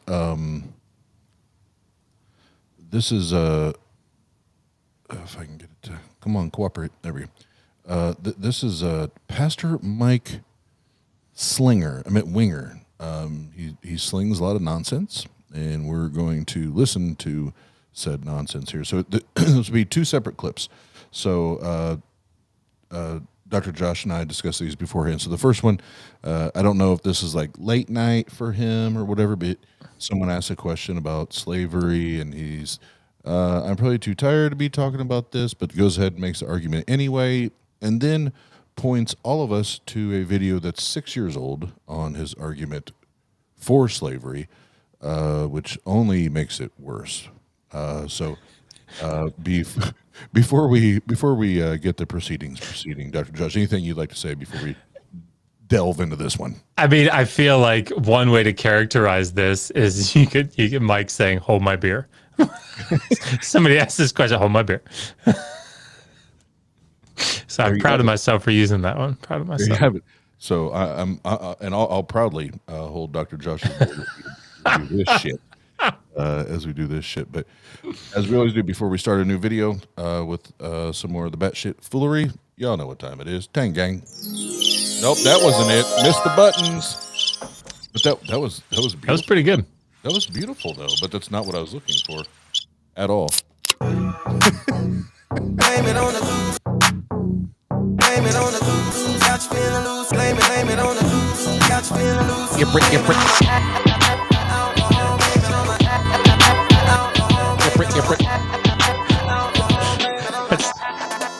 That's a really interesting pause. You're good at that. It's just a natural ability. He looks like he's mixing a little bit, you know? He does. He looks like either he's got a keyboard right in front of him and like a mixer to One more tonight. Who else is feeling the call of the Spirit? Come forward to the altar. Just one more. You would say, God is pulling at my heartstrings. Will you respond tonight? The sound that say. Oh, I'm sorry. Yes. If you don't know, this is the Reverend, the pastor, the online Christian apologist, Michael Winger. I call him Slinger Winger, not Wiener, Winger, because he's just slinging some nonsense. But here we go. This is the most recent one. Gooman 130 says, "Hey Mike, how do we reconcile the treatment of foreigner slaves, not Israelite servitude, under the old covenant, bought as property handed down to children?" Leviticus 25:44 through 46. Man, at this late for my brain and in the stream here, I wish I had more juice to talk about this issue because it's a big deal. Leviticus 25. And I'm just going to say this. I'm just going to say, as the lay person here, and I'm one that's always just trying to learn and to being a former Christian. If I were a believer, I'd already been like, dude, then you might just want to stop the stream. You might. Hold my beer. You might just want to hit the pause button, and come back to this when you've slept and got your coffee. But no, what do? You keep on going. For your male and female slaves whom you may have, you may buy male and female slaves from among the nations that are around you. You may also buy from among the strangers who sojourn with you and their clans that are with you. You've been born in your land, who have been born in your land, and they may be your property. You may bequeath them to your sons after you to inherit as a possession forever. You may make slaves of them, but over your brothers, the people of Israel, you shall not rule one over another ruthlessly. There's a lot of details I'd like to get into, but I don't have the time or memory at the moment. Let me say a few things that how I think we are wise to approach the issue. One, we should not require societal perfection of the Old Testament law for a couple reasons. One issue is, and if you don't have this requirement, if you don't think that the law had to be, bringing society. Oh, see, I'm keeping my eye. I'm trying to learn how to differentiate the normal chat and the super chats, and I think maybe I found a rhythm here, but we'll see. But we do have another super chat. Blame it on the loose. Blame it on the loose. Got you feeling loose. Blame it on the loose. Got you feeling loose. Blame it on the alcohol. Blame it on the alcohol. Blame it on the alcohol. Blame it on the Another $2 from the Queen of the Heathens. Heathen Queen, thank you for the support again. Riley's dad has caused to become the Sahara Desert. Riley's dad, is that in what is that where you can see all the emotions living in their head? What movie is that? I'm not a movie guy, so I have zero clue. I was hoping someone else. Is it Pixar? I'm not sure. Somebody will put it in the chat here momentarily, I'm sure. But you can see like anger and sadness and joy and whatever. They're all hanging out. Inside Out. Thank you. Perfect. The movie is Inside Out. I think that's Riley is the young lady's name, and then her dad. You put glasses on Riley's dad, and it's pretty close. It's pretty close. I'll have to check that out. Yeah, because I'm totally confused right now. So, but I appreciate the super chat. And then Nitty, where'd he go? Nitty, and if you guys don't know, Nitty loves titties. He's made that perfectly clear on our channel. Apologists giving answers is their hit. They feel they got to do it for daddy. For daddy. Anywho. Societal perfection, then you're going to change the way you approach things, like how it deals with, say, divorce, or how it deals, like Jesus, we'll talk about that, or how it deals with things like slavery. So one issue is that if you do this, then man, my brain's going already. I feel it. So this is probably not my best answer on this complicated issue. This is exactly the moment where I'm like, oh, should have had a gallon of coffee.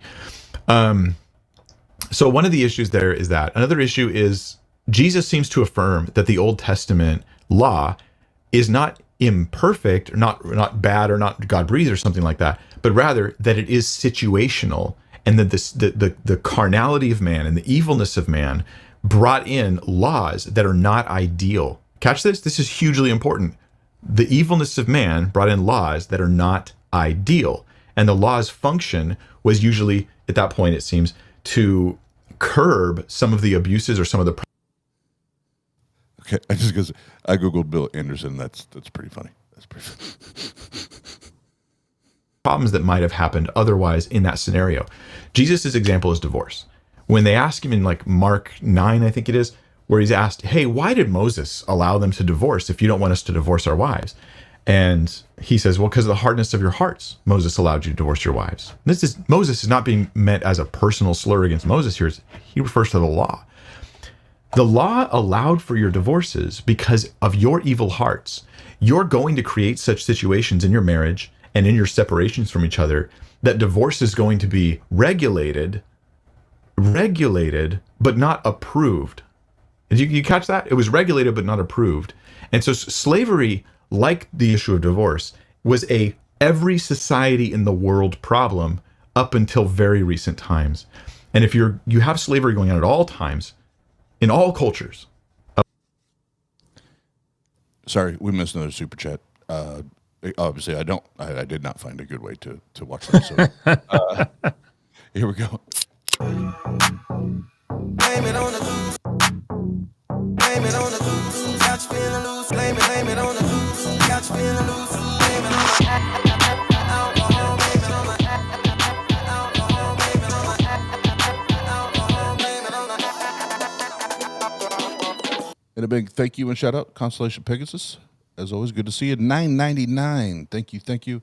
Dr. Josh, when did you first learn Mark 16, 9 through 20 are forgeries? Yeah, that's a complicated question. In that, so when I started seminary in 2003,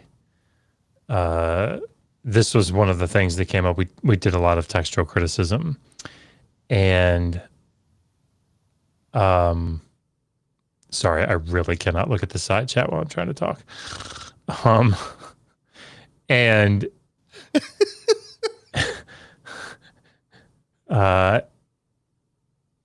and so yeah, Let's just get it out of the way. Let's just get out of the way because the elephant in the room. Why is the hardness of heart allowed, but not the hardness of cock? Let's just eliminate the elephant. I think she does it on purpose just to throw me off. I think that's what I think there's intentionality here. All right, I'll mute. Go ahead. No. Okay. So yeah, I'll try not to draw this one out. So things like textual criticism, we allowed for, obviously at the very fundamentalist seminary that I went to, allowed for there to be obviously scribal errors or later additions, and that didn't, hurt our view of the autographs. But I mean, I don't know that we focused on it enough to determine because something like whether it was forgery or not, because again, the nature of the school. So before I really embraced that as a reality, it was after my deconversion, which would have been, the deconversion was in 2009, end of 2009. And I don't think I started messing with the New Testament again until years after that. So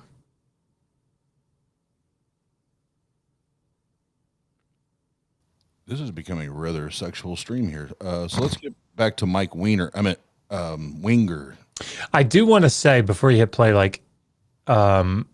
this was the part where I was listening to it that I was like, okay, this is better.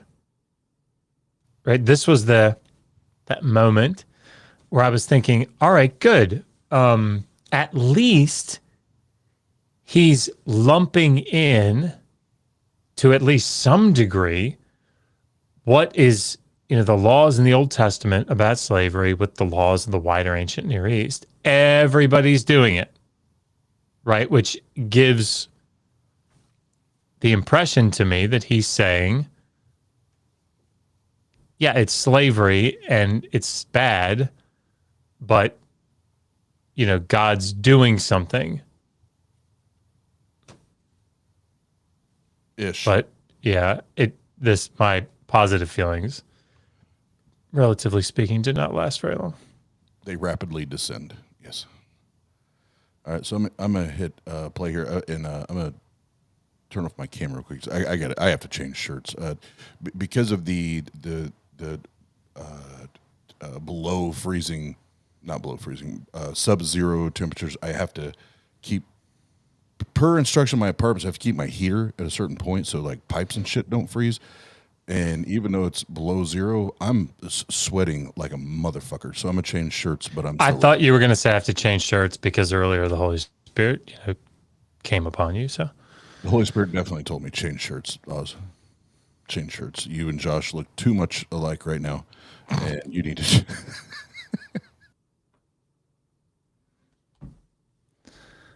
Of up until recently, then it is something that's understandably regulated, even if it's not approved. Other issues. So now, once you have that in mind, you go, oh, so what I would be looking for is how Israel's slavery laws were different than the laws of the nations around them, to see how God was limiting abuses and limiting the harm that is caused by this stuff. Other issues would be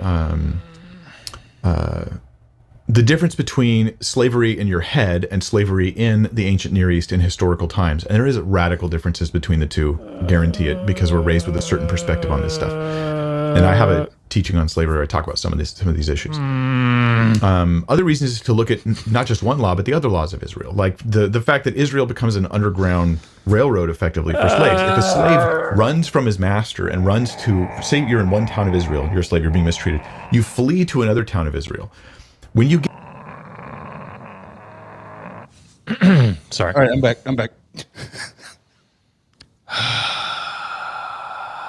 Did everybody hear Let's that replay it. groaning?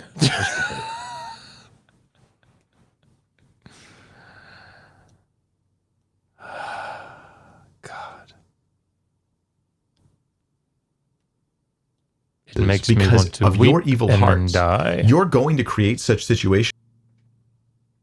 What'd you say? I said it makes me want to weep and then die. Well, let's do it again, but please, you may weep, but don't die.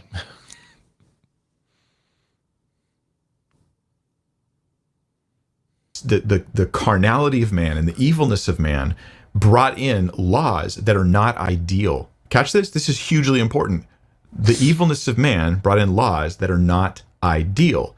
And the law's function was usually, at that point, it seems, to curb some of the abuses or some of the problems that might have happened otherwise in that scenario. Jesus' example is divorce. When they ask him in like Mark 9, I think it is, where he's asked, hey, why did Moses allow them to divorce if you don't want us to divorce our wives? And he says, well, because of the hardness of your hearts, Moses allowed you to divorce your wives. Moses is not being meant as a personal slur against Moses here. He refers to the law. The law allowed for your divorces because of your evil hearts. You're going to create such situations in your marriage and in your separations from each other that divorce is going to be regulated, but not approved. Did you catch that? It was regulated, but not approved. And so slavery... Before we get to the next part, you go, Josh. Yeah, so let me steel man the argument here. Again, because I think of all of the slavery arguments, this is the strongest. God, that hurts to say. The slavery arguments. Anyway. Sorry. Sometimes I wonder why I do this. So in Matthew 19, as he just said, Jesus is dealing with particularly a law that you see in the book of Deuteronomy. And there had been this debate. It doesn't matter all the details about it. But it was, can we divorce our wives for any reason whatsoever? Is there certain things that we have to... And so they come to Jesus with this, and Jesus essentially says, well, look back at creation. How was it at the beginning? And they say, well, look, Moses says in the law that we can write a bill of divorcement. And Jesus' response is essentially, well, Moses gave you that sort of as a concession. But it wasn't that way from the beginning. In other words, this isn't my ideal situation. So to steel man the position, I do think that what Jesus is saying there, and he says similar things about almost superseding. It's not really the word I want to use there, but with things like the Sabbath, right? Jesus, shows or argues that he has, he's the Lord of the Sabbath, right? And so there are things that they're challenged on concerning the law, and I want to. The main point here is that he's saying that the law was there because essentially you guys are, sinful. And so God wanted something in place to be able to protect along the way the vulnerable in this situation, but it was not what I wanted. What I wanted was, except in cases of sexual unfaithfulness of the wife, which is a whole nother story, I wanted y'all to stay together. Okay.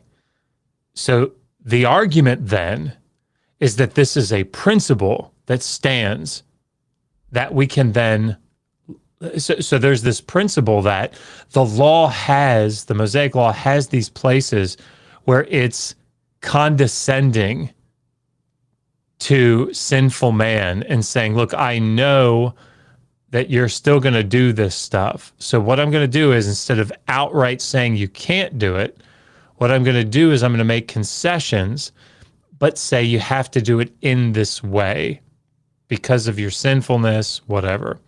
And what they then do is say, okay, we know that slavery's bad. God knows that slavery's bad. And so what he's doing then is, this also applies to slavery. Slavery was also one of these things that God made concessions until, what they'll often say is until the New Testament, when God sets things right. Okay, that's a steel man of the position, I think. Here's the problem, and I if people are interested, I deal with this in some detail in Volume 1 of the Atheist Handbook in the chapter on slavery. Because again, I think it is the strongest argument, but I think it still fails.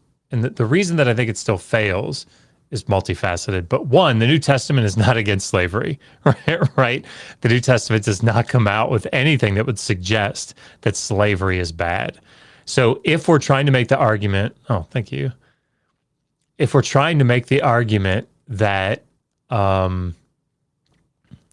somehow God worked with the people through the law until we got to the New Testament, and like with divorce, he did the same thing with slavery, they will often turn to passages like the book of Philemon, or they'll go to 1 Timothy 1:10, or some of these other passages like in Galatians, and say, well, look, here are other things that God says about slavery, and so it's bad. That's not what those passages say.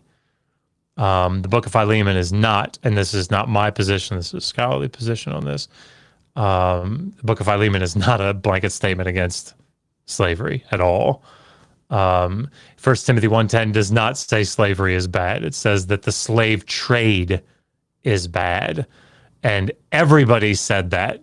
That particular vice list is pulled from another, I think, first century vice list at the time that was not in the Christian community, right? So if you're going to say that the New Testament is taking this stance against, well, then people before that, outside of Christianity, were taking it. Anyway, it doesn't matter. I write all about it in the book. But the problem is that not only is there not a stance taken against the practice of slavery, against owning other people as property, but it's assumed, even in the words of Jesus. So one of the examples that I give in the book is Luke 17, where Jesus is talking to his disciples, and he says, which one of you, having a slave serving in the field all day, when the slave comes in, would say to him, here, sit with me and eat? No, by implication here, no, of course not. You would tell him, go and make my dinner, put on your serving gown, and come and serve me while I eat. And then only after I'm done can you then, look to yourself. So slavery is not only assumed, but I mean, it's assumed here in this particular parable. So what I said, and I'll shut up, but what I said when this argument was brought up to me in, I did a debate, I think it was the one that we did with, that I did with Matt Dillahunty against Stuart and Cliff Connectley on slavery, on Modern Day Debate. Long time ago. This was brought up, and my question was, can you make a connection between Matthew 19 and slavery? Because that's the challenge, right? If you can make a connection where Jesus is saying, yes, divorce, blah, blah, blah, and also slavery, then I think you've got a very strong case, at least a much stronger case. But you you don't have that. And in fact, the New Testament writers say nothing about it being this bad thing. And certainly the early church, it took a long time for the early church to start working any of that out. And even then it was very few in number, the two that I can think of.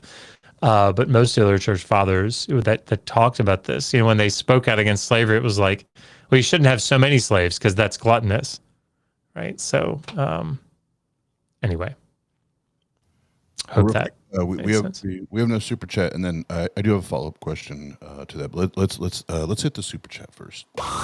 Why do I keep doing that? Because you're amazing. I'm fucking amazing at scaring people. Blame it on the Yeah. blame it on the got you feeling loose. Blame it on the got you feeling loose. Blame it on the alcohol. Blame it on the alcohol. Blame it on the alcohol. Blame it on the Another $2 from the Queen of the Heathens, Heathen Queen herself. Why is God such an absolute bottom sub? Let's have a moment of prayer. Lord, dear Lord, in all your majesty, why are you an absolute bottom sub? Assalamu alaikum. Thank you, Heathen Queen, for the support, as always.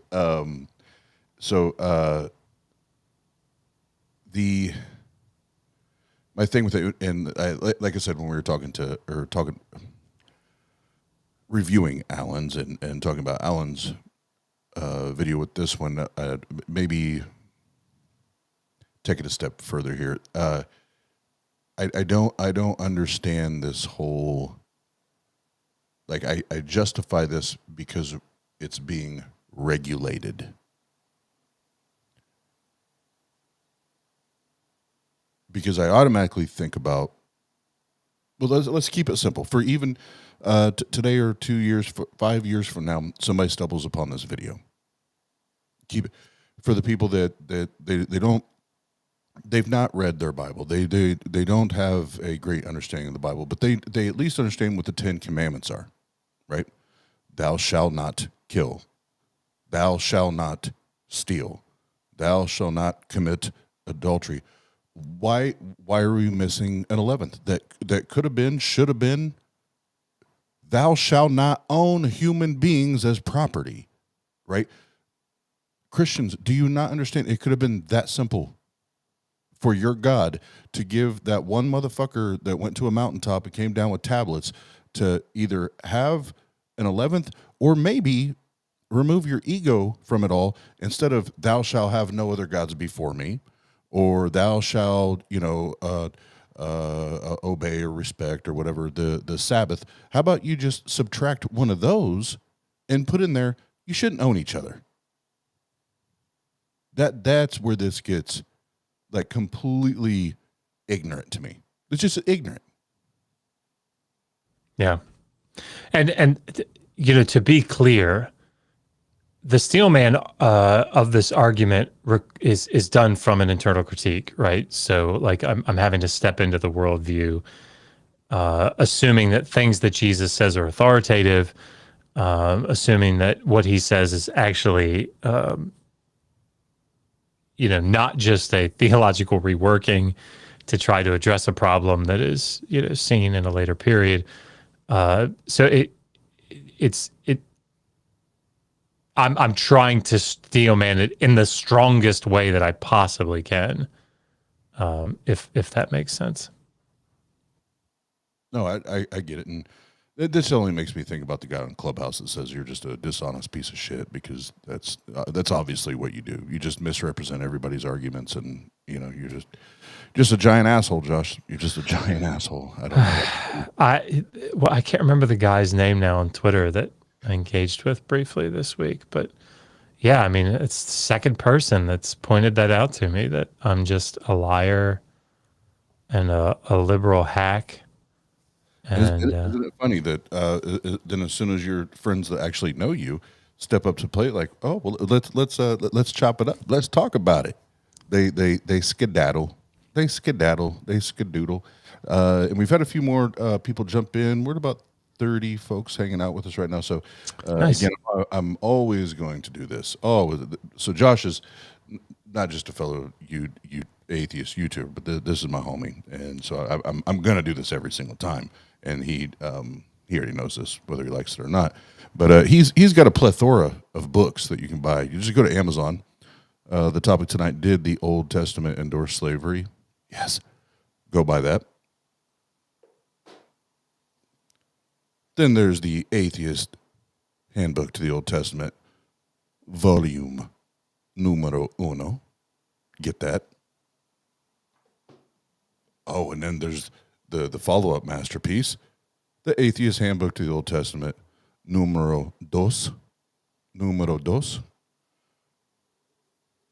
And then I had it, and I don't know where I laid it, but there's also a couple books about learning how to read ancient Sumerian. You also go buy those two on the Amazons. On the Amazons, go do that. It's really easy. Just type in Dr. Joshua Bowen. He's a big deal. He's a big deal. He's a big deal. I mean, that is very relative. I'm a big deal in my household sometimes. Not often. Ask my kids.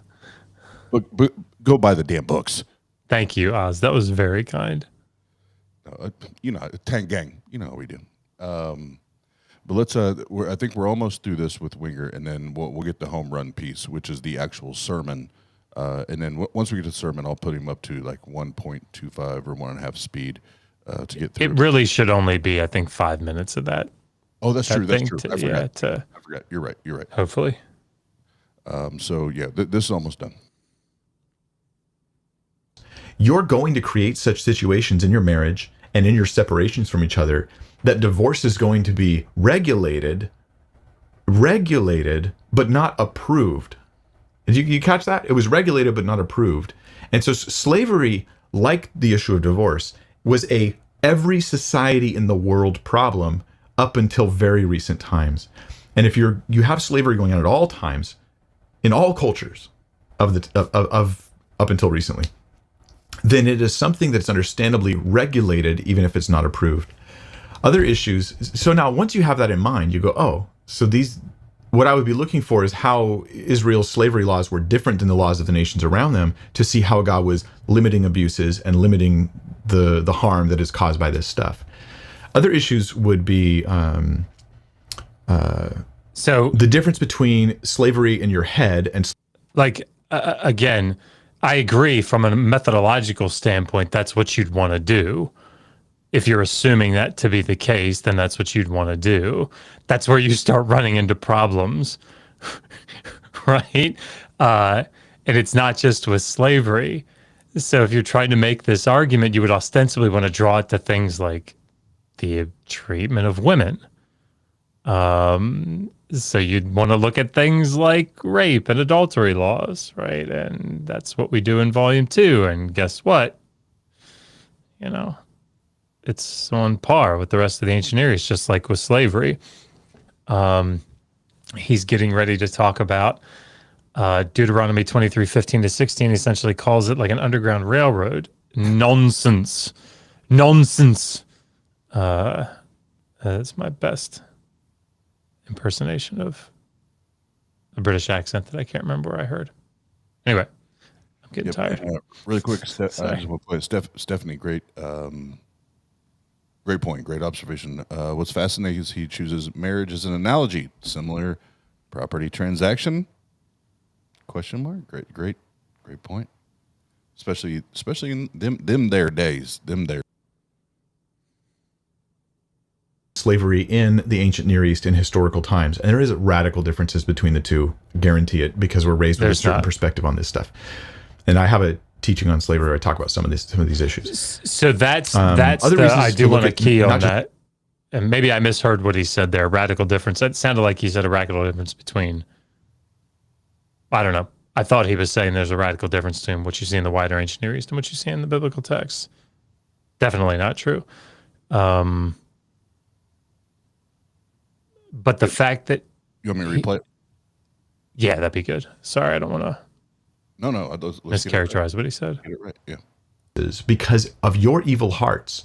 You're going to create such situations in your marriage and in your separations from each other that divorce is going to be regulated, but not approved.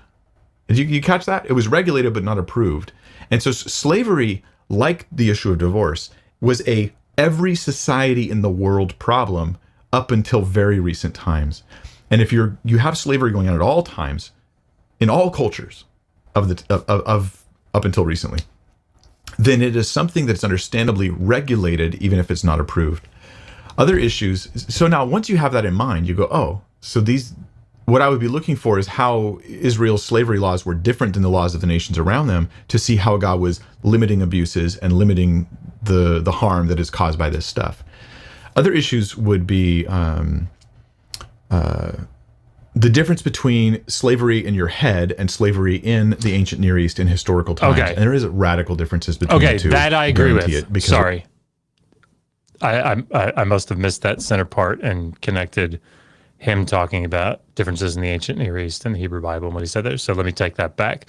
I agree with him. Slavery, but he doesn't mean what he thinks he means.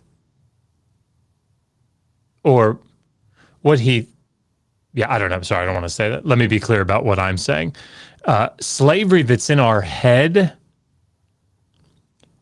is when we picture, not that I can speak to what's in everybody's head, but what he means by this, I think, is, because he said it in his other video, he's picturing like the movie Roots.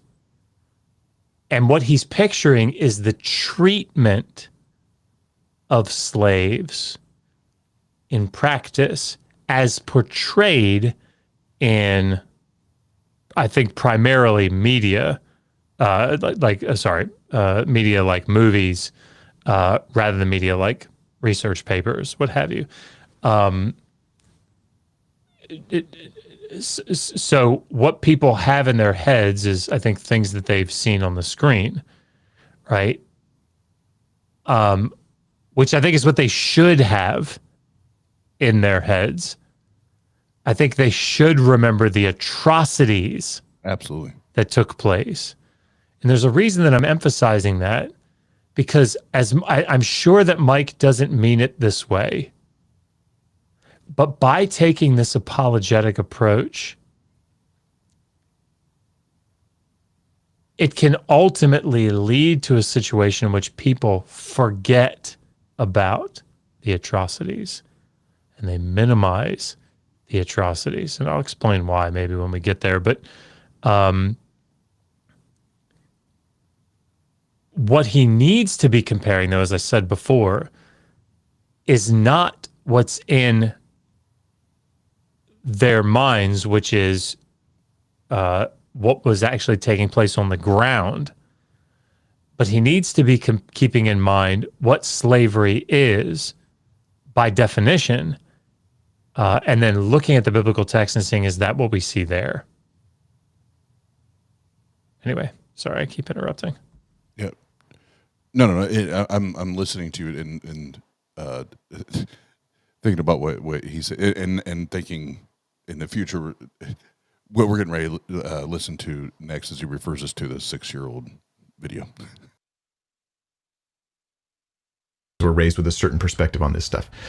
And I have a teaching on slavery where I talk about some of these issues. Other reasons is to look at not just one law, but the other laws of Israel. Like the fact that Israel becomes an underground railroad effectively for slaves. If a slave runs from his master and runs to, say you're in one town of Israel, you're a slave, you're being mistreated, you flee to another town of Israel. When you get there, like the Code of Hammurabi would say, you send that slave back to his master, and if you don't, you're going to be punished physically with, I forget, it was cutting your hand off or something like that, or maybe the death penalty. So, first off, there's a false premise that he's set up here. Deuteronomy 23:15-16 is not about a slave escaping from one town in Israel and fleeing to another town in Israel, right? So right off the bat, that's not what this text is about. So what you're saying, Mike, is based on that, is just, it's a false comparison now. What the text is speaking about and again, this is not Josh Bowen saying this. This is just what scholars say about this, is that this section of the book of Deuteronomy, fitting along with the rest of the book of Deuteronomy, is talking about a slave that flees from a foreign nation, from a foreign master in a foreign nation, and comes into Israel. The point here is they're not to have extradition treaties with these foreign nations. So you're not going to be handing them back over, having extradition treaties with these other nations. What you're supposed to do is not take them in. You don't take them in. If you look at the text is saying do this. Because one of the things that you see in the ancient Near East is harboring a fugitive, bad, right? That's shit that's bad to them. Harboring a runaway slave. So they didn't want the Sam Gringas, I think, is the one that makes a really good argument about this. But this is ostensibly a hands-off approach. What they're supposed to do is they don't have them live in their house, right? They say, the land is before you, right? Choose a place in the city or choose a city in which you want to live and you go there. We're not going to oppress you. We're not going to enslave you. We're not going to do any of those things. You can take up residence where you like. So are there laws like this in the other law collections? Not that I know of. But it's a situation that's not treated. It's not that, it's a different situation that's being described here. And if I can ask a question there for this probably will, if not, may even help me in these conversations is if it is that, because the way you just described it, I've not heard it described that way, where it's not that I'm going to return you, but it's also that I'm not fucking with you. Yes. Right? So, and this almost goes back to what you said earlier. So then for that person, let's say it's just a singular person, for that person that ran away, got away, whatever, it's okay, hands off, I'm not returning you, but I'm not fucking with you. Then therefore what for that person? Then what happens to that person? Yeah, I mean, ostensibly, the text isn't really going into a great deal of detail here, but ostensibly, the way that Deuteronomy is depicting this is Deuteronomy is envisioning Israel being the head and not the tail, right? That's the goal. The goal here is that, so if you read through like Deuteronomy 20 or Deuteronomy 21, where it's talking about rules of engagement, Israel's winning.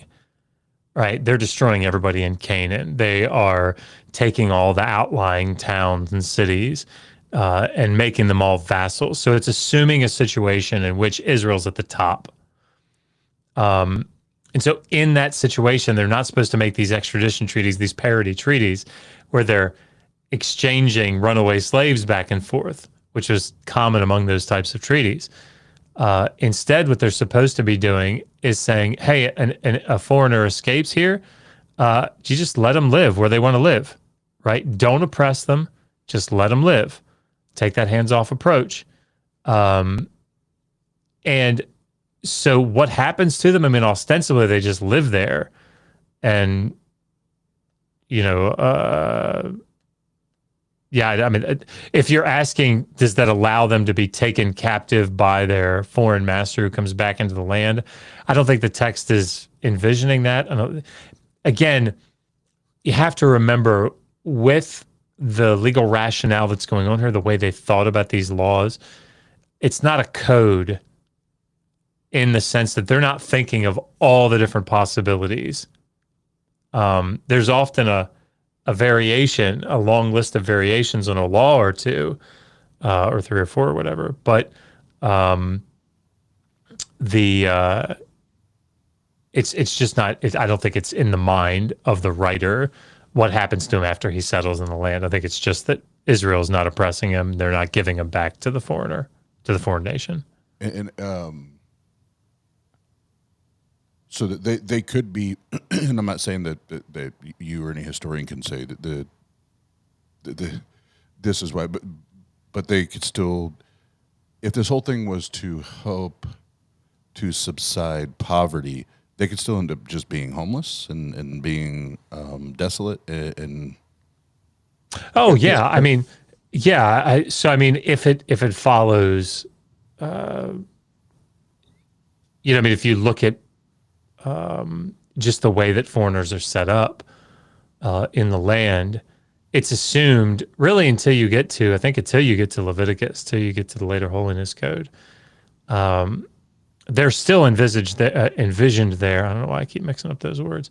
Envisioned there as being in a couple of places at least, like this vulnerable class. It changes though, to a certain degree. But in these earlier law collections, the foreigner is often on par with like the widow and the orphan. They're part of the needy. They're part of the weak. They're part of the oppressed. They're part of the vulnerable in society, and so they're supposed to be cared for. But this is not unique to Israel, right? This is the way that ancient Near Eastern rulers functioned, is they saw themselves as the shepherd and the protectors of the weak and the vulnerable, and they boasted about it. And so, yeah, I mean, yeah, it's entirely possible that if you were to ask the person that, put the group that put this together, well, what happens to that foreigner? They might say, yeah, I mean, like they might fall into hard times again and have to sell themselves to an Israelite. Okay. Yeah. And that was that's the question I had in mind. Okay.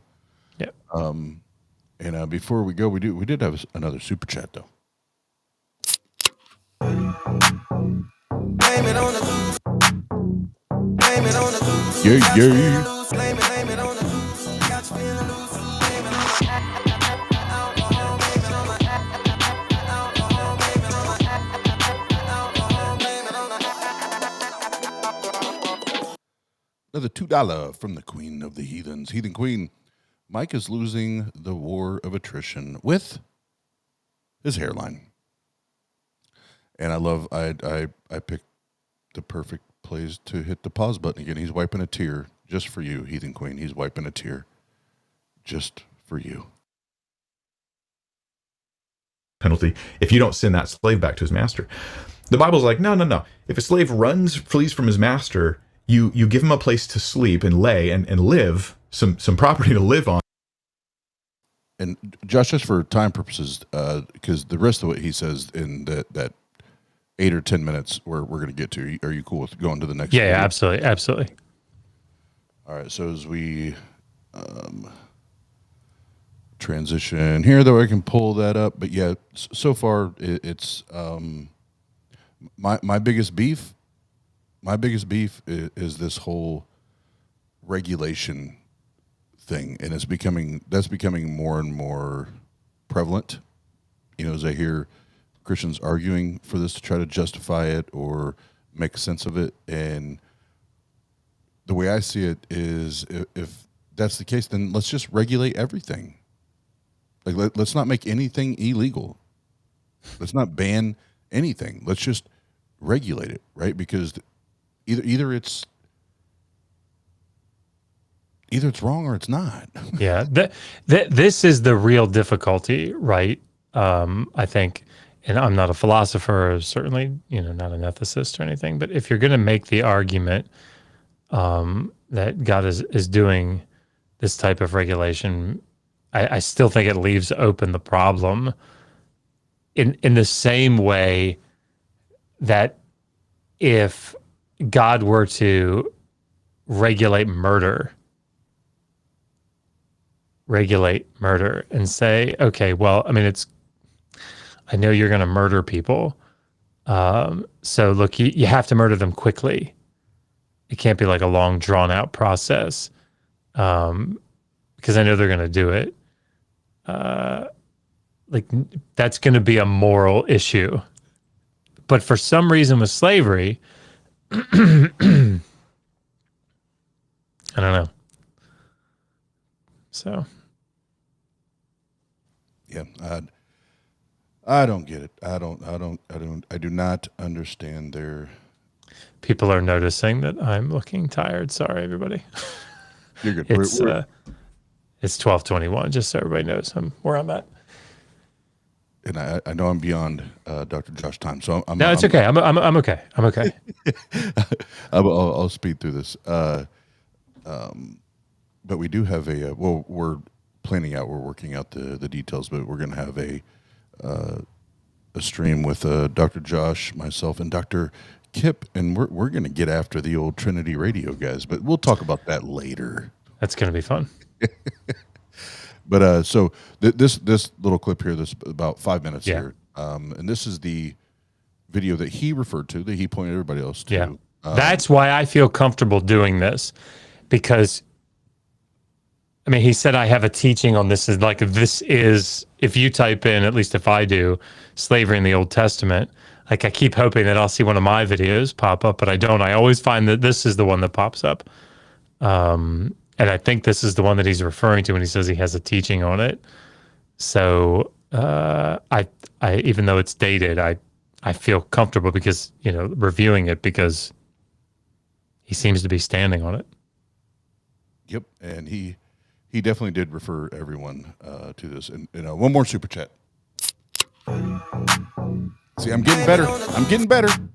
Blame it on the loose, got you feeling loose. Blame it on the loose, got you feeling loose. Blame it on the alcohol, blame it on the alcohol, blame it on the alcohol. From Dr. Tapiocaweasel, $5. Thank you for the support. Imagine if God regulated that word in the same way. Wait. Yeah, exactly. This is why setting definitions is so important in these discussions, because if you ask the question, did the Old Testament endorse that word, the practice that word indicates, by their standards, no. What they would have referred to as that, no, it did not. But by what we would define it as, hell yeah, it did. Mm-hmm. So, yeah, this is why this is important. Absolutely. So let's do this, and we can close out there, because the Dr. Josh and I we've watched this several times. The doubling down makes it more gross, but here we go. Bring to at least my generation a fresh awareness of the brutality and the horror of the impact it had on many people. And so I appreciate it for that. Absolutely. It was atrocious. It was a total violation of human rights. Beatings were a normal thing. Rape and forced sex was normal to happen to some people, in that case, of some slaves. It would separate families. It was involuntary. It was not by choice. It was involuntary, and the slaves had no rights and ultimately no possessions. Now, when you have that in your mind, and then you read about slavery in the Old Testament, it's understandable that you're in shock. But that is not what they were experiencing in the Old Testament. That is not what went down in Israel. It's certainly not what God prescribed in the Old Testament law. Let me give you another little analogy. There's a group called the Emergent Church that has come out. Some of you are familiar with it, and they have some weird, strange doctrines and stuff like that. But then they have a couple of other practices that are just sort of innocuous. They're not really a big deal, right? For instance, they like to burn incense, or at least they did about 10, 15 years ago. I think they've kind of moved past the incense, but they like to burn incense. And so we, at one point, were like, hey, we don't want to do anything that involves incense in any way, shape, or form. This is what the Christian church, a lot of churches were like, I don't want nothing to do with incense. And I remember just reading through the Old Testament going like, man, they sure use a lot of incense in here in the Old Testament times. And so I look at the Old Testament and I go, wow, in the temple they used incense. You know what that means? They were emergent. Obviously. But what I'm doing is I'm reading a modern day practice and a modern day thing into a time and place when it never happened like that. And that's the thing I don't want to do. I don't want to look at the Old Testament scriptures and have roots in my mind projecting that image onto the things I read, because I will come with a prejudgment that is actually incorrect. So let's look at the Old Testament slavery. I'm going to use the word slavery because the translations will alternately use the term slave and servant, sometimes to translate the same word. They'll just call it slave, they'll call it servant. I'm not sure always why they do it, back and forth. But I'm going to use the term just so that we're used to hearing it. Well, how did slavery exist typically in Israel back in the day. It was actually an indentured servitude. It was less than a slavery, like you are kidnapped and brought over and you're put into service. Rather, it was more of an indentured servitude or a work for a contract period of time. It really was. It was a contracted period of time. It was voluntary rather than starving. I would say hook myself up with someone who had the money. I would say, I will serve you for X number of years if you provide for me housing and clothing and perhaps a wage above and beyond that. You can think of Jacob and Laban as being an example of this.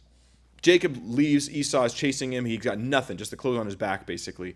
He finds Laban, he ends up coming into a 7-year contract with him. 7 years was the maximum. Right, and then so he gets in the 7-year contract with him, and then he gets his pay, changes. And Laban was a bad owner; he would have been rebuked under the Old Testament law. But there's an example of how somebody moved into that position. So it was an indentured servitude. And if you have questions, I'll actually take them at the end. But please have them and please save them. But I don't want to interrupt because I won't be putting your questions on the video, so I don't want it to get all choppy and weird. So typically, it was voluntary. Rather than starving, you'd hook up with some other family and become their servant for X number of years. That's the context of a father selling his daughter. She wouldn't have been able to become a servant without his approval because he's overseeing that family. So he's not actually selling her in the modern sense like sex slave or some horrific thing like this. It's like Kobe Bryant's up for a new contract. I mean, voluntary. I'm sorry. Family and become their servant for X number of years. That's the context of a father selling his daughter. She wouldn't have been able to become a servant without his approval because he's overseeing that family. So he's not actually selling her in the modern sense like sex slave or some horrific thing like this. It's like Kobe Bryant's up for a new contract. They're signing onto a because I hit the pause button. I want to make sure everybody heard that now or 5 years from now. It's like Kobe Bryant. It's like Kobe Bryant signing a multi-million-dollar deal, y'all.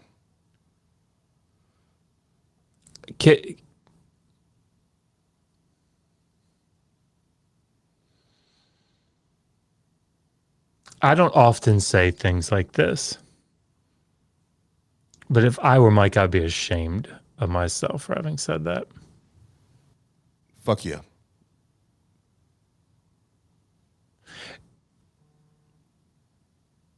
Think about the things that he said.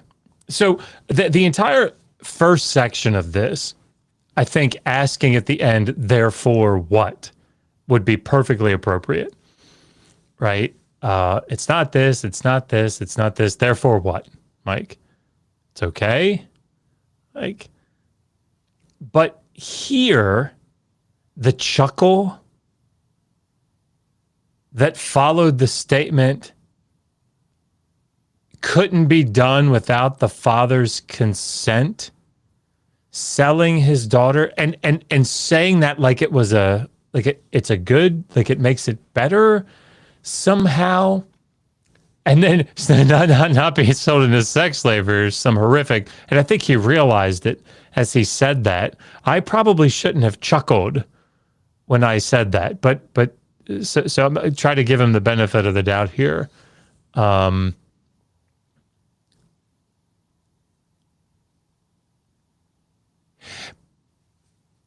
let's talk about what Exodus 21, 7 through 11 actually is saying, right?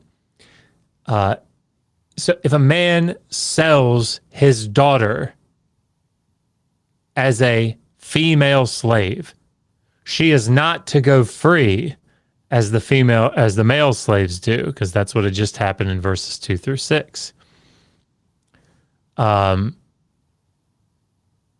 Then the text goes on to talk about he can either select her for himself.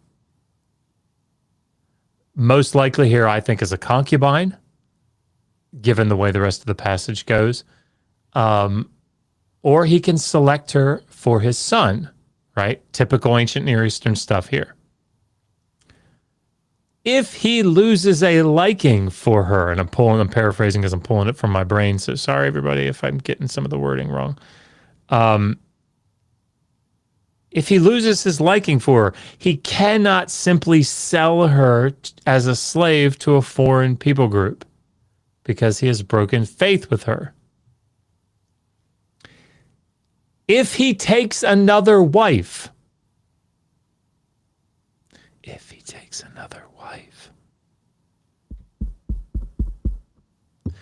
he cannot diminish three things. It's like food, clothing, and then this other word that we're not 1,000% sure of what it means. It doesn't matter. If he doesn't provide this, so he has to keep her on and continue to provide her these things. If he doesn't, he has to let her be redeemed by her family, bought back by her family, because he's broken faith with her.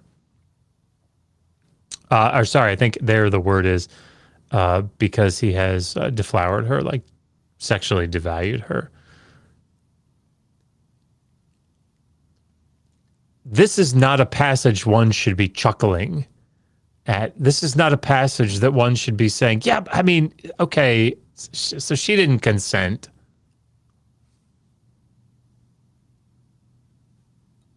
And again, I'm not saying that he's intentionally doing that, but that's absolutely how that came across to me. That's the flavor that came across, sort of the chuckle, sort of the dismissiveness.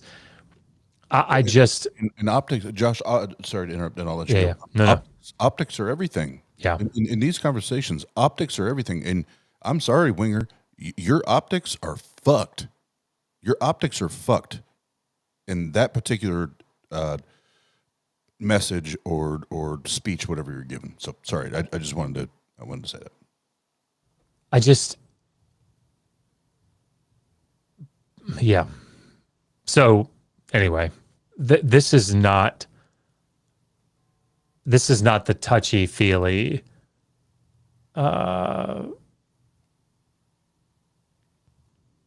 great improvement, ethical improvement or something upon other practices of slavery in each. This is sex slavery. That's what this is. Sorry, that's what it is. So, no, don't be sorry, and that's why. And you obviously you and I privately have had these conversations. Why it's important to keep having the conversation, because they keep wanting to defend it. They keep wanting to die on this hill. They keep wanting to pretend like this shit wasn't bad. yeah. And like you said earlier, if these things are not attacked, these bad ideas, these bad beliefs, if they're not attacked, what happens next? What fucking happens next? Yeah. If we don't attack these things, and Yeah. we don't have the shitty conversations, and they're shitty conversations, but we have to have them. They're difficult, and I'm sorry. I'll now say this because we're getting ready to wrap up 2.5 hours in, and I tagged both Mike Winger and Alan Parr in the original tweet if they wanted to come be live, and I would even give them a link to come in and explain themselves. And at this point, we're at 2.5 hours in, and I want to be very clear. I'm speaking for Oz. I'm not speaking for the Atheist Network Group. I am not speaking for Dr. Joshua Bowen. I'm not speaking for Digital Hammurabi. I'm speaking for me, the individual. I want to make sure that that's perfectly clear. If you are actually stepping up to a podium, a microphone, a YouTube stream, a Twitter stream, I don't really give a shit, and you are actually willing to do all of the gymnastics that it takes to defend this level of bullshit, fuck off. Fuck off. And I hope you choke on your microphone, because people don't need to hear this shit. This is hurtful. This is damaging. And this has caused people their lives, this kind of bullshit.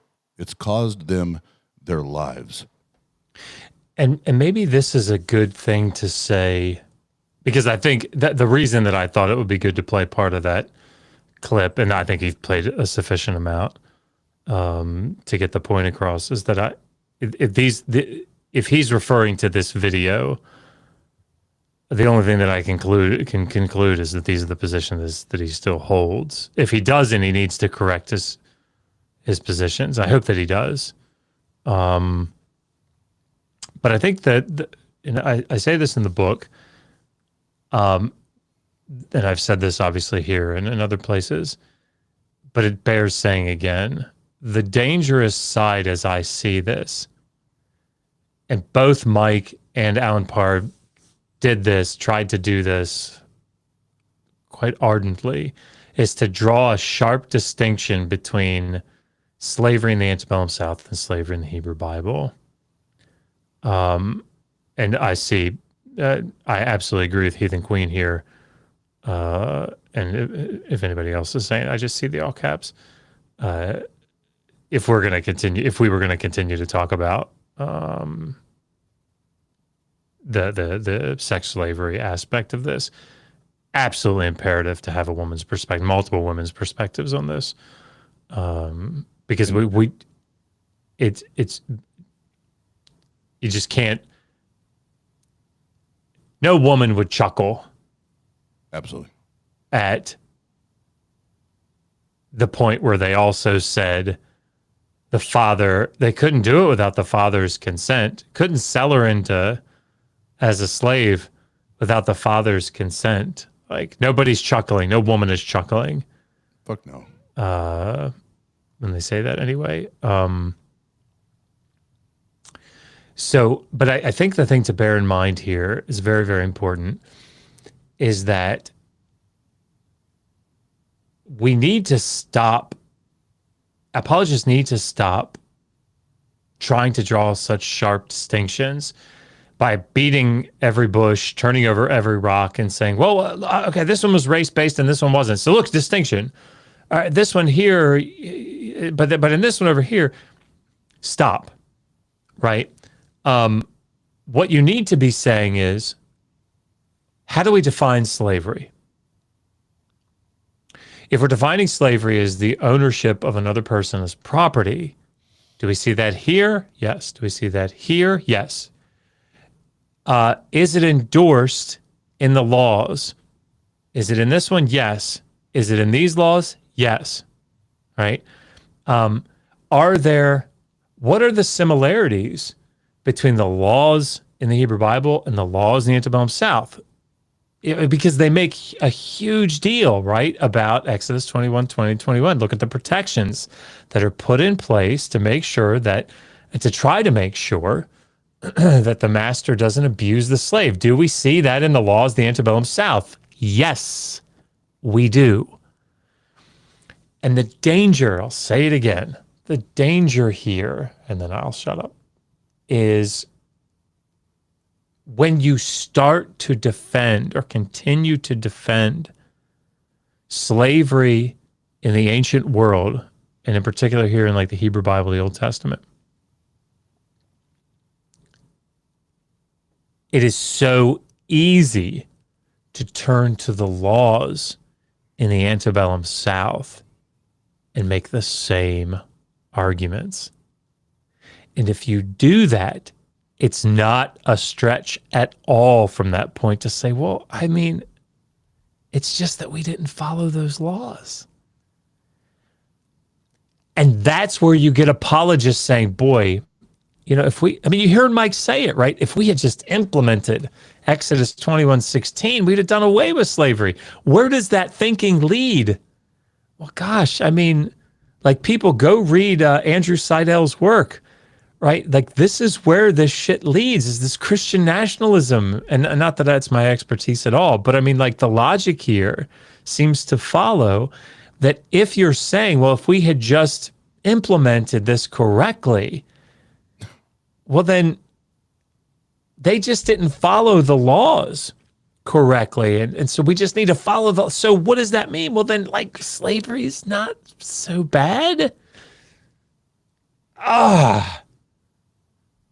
Those who forget the past are doomed to repeat it. I think, final point here, if there's a takeaway tonight, when apologists make these arguments to you, if you're listening to this, and apologists are making arguments to you like, yeah, well, it's not as bad as this, and it's not as bad as that,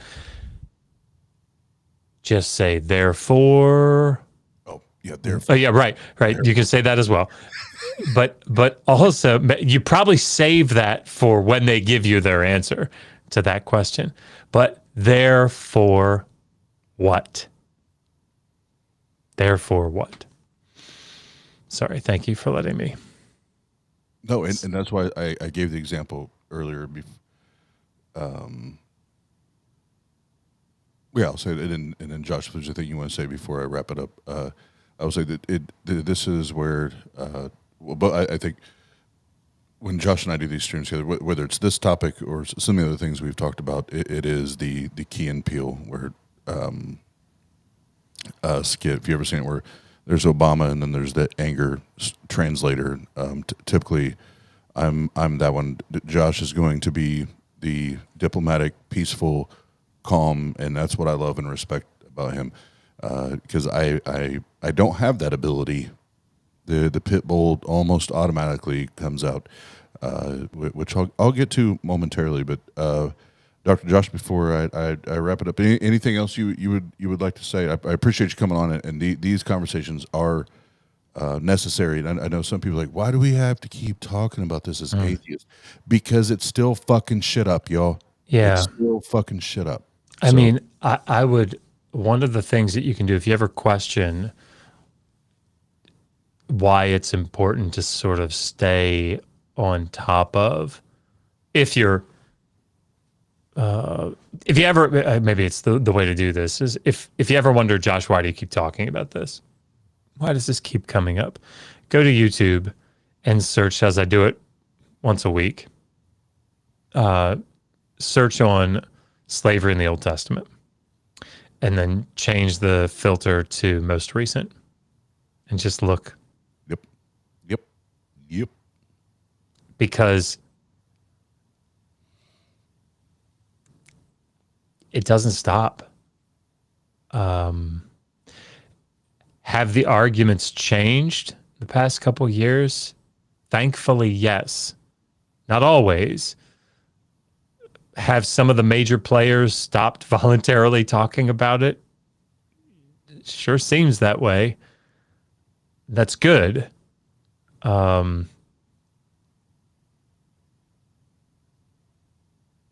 But it's still a very real presence, and it still comes up, and it still comes up on other platforms like TikTok and Twitter and Clubhouse and Discord and so on and so forth. And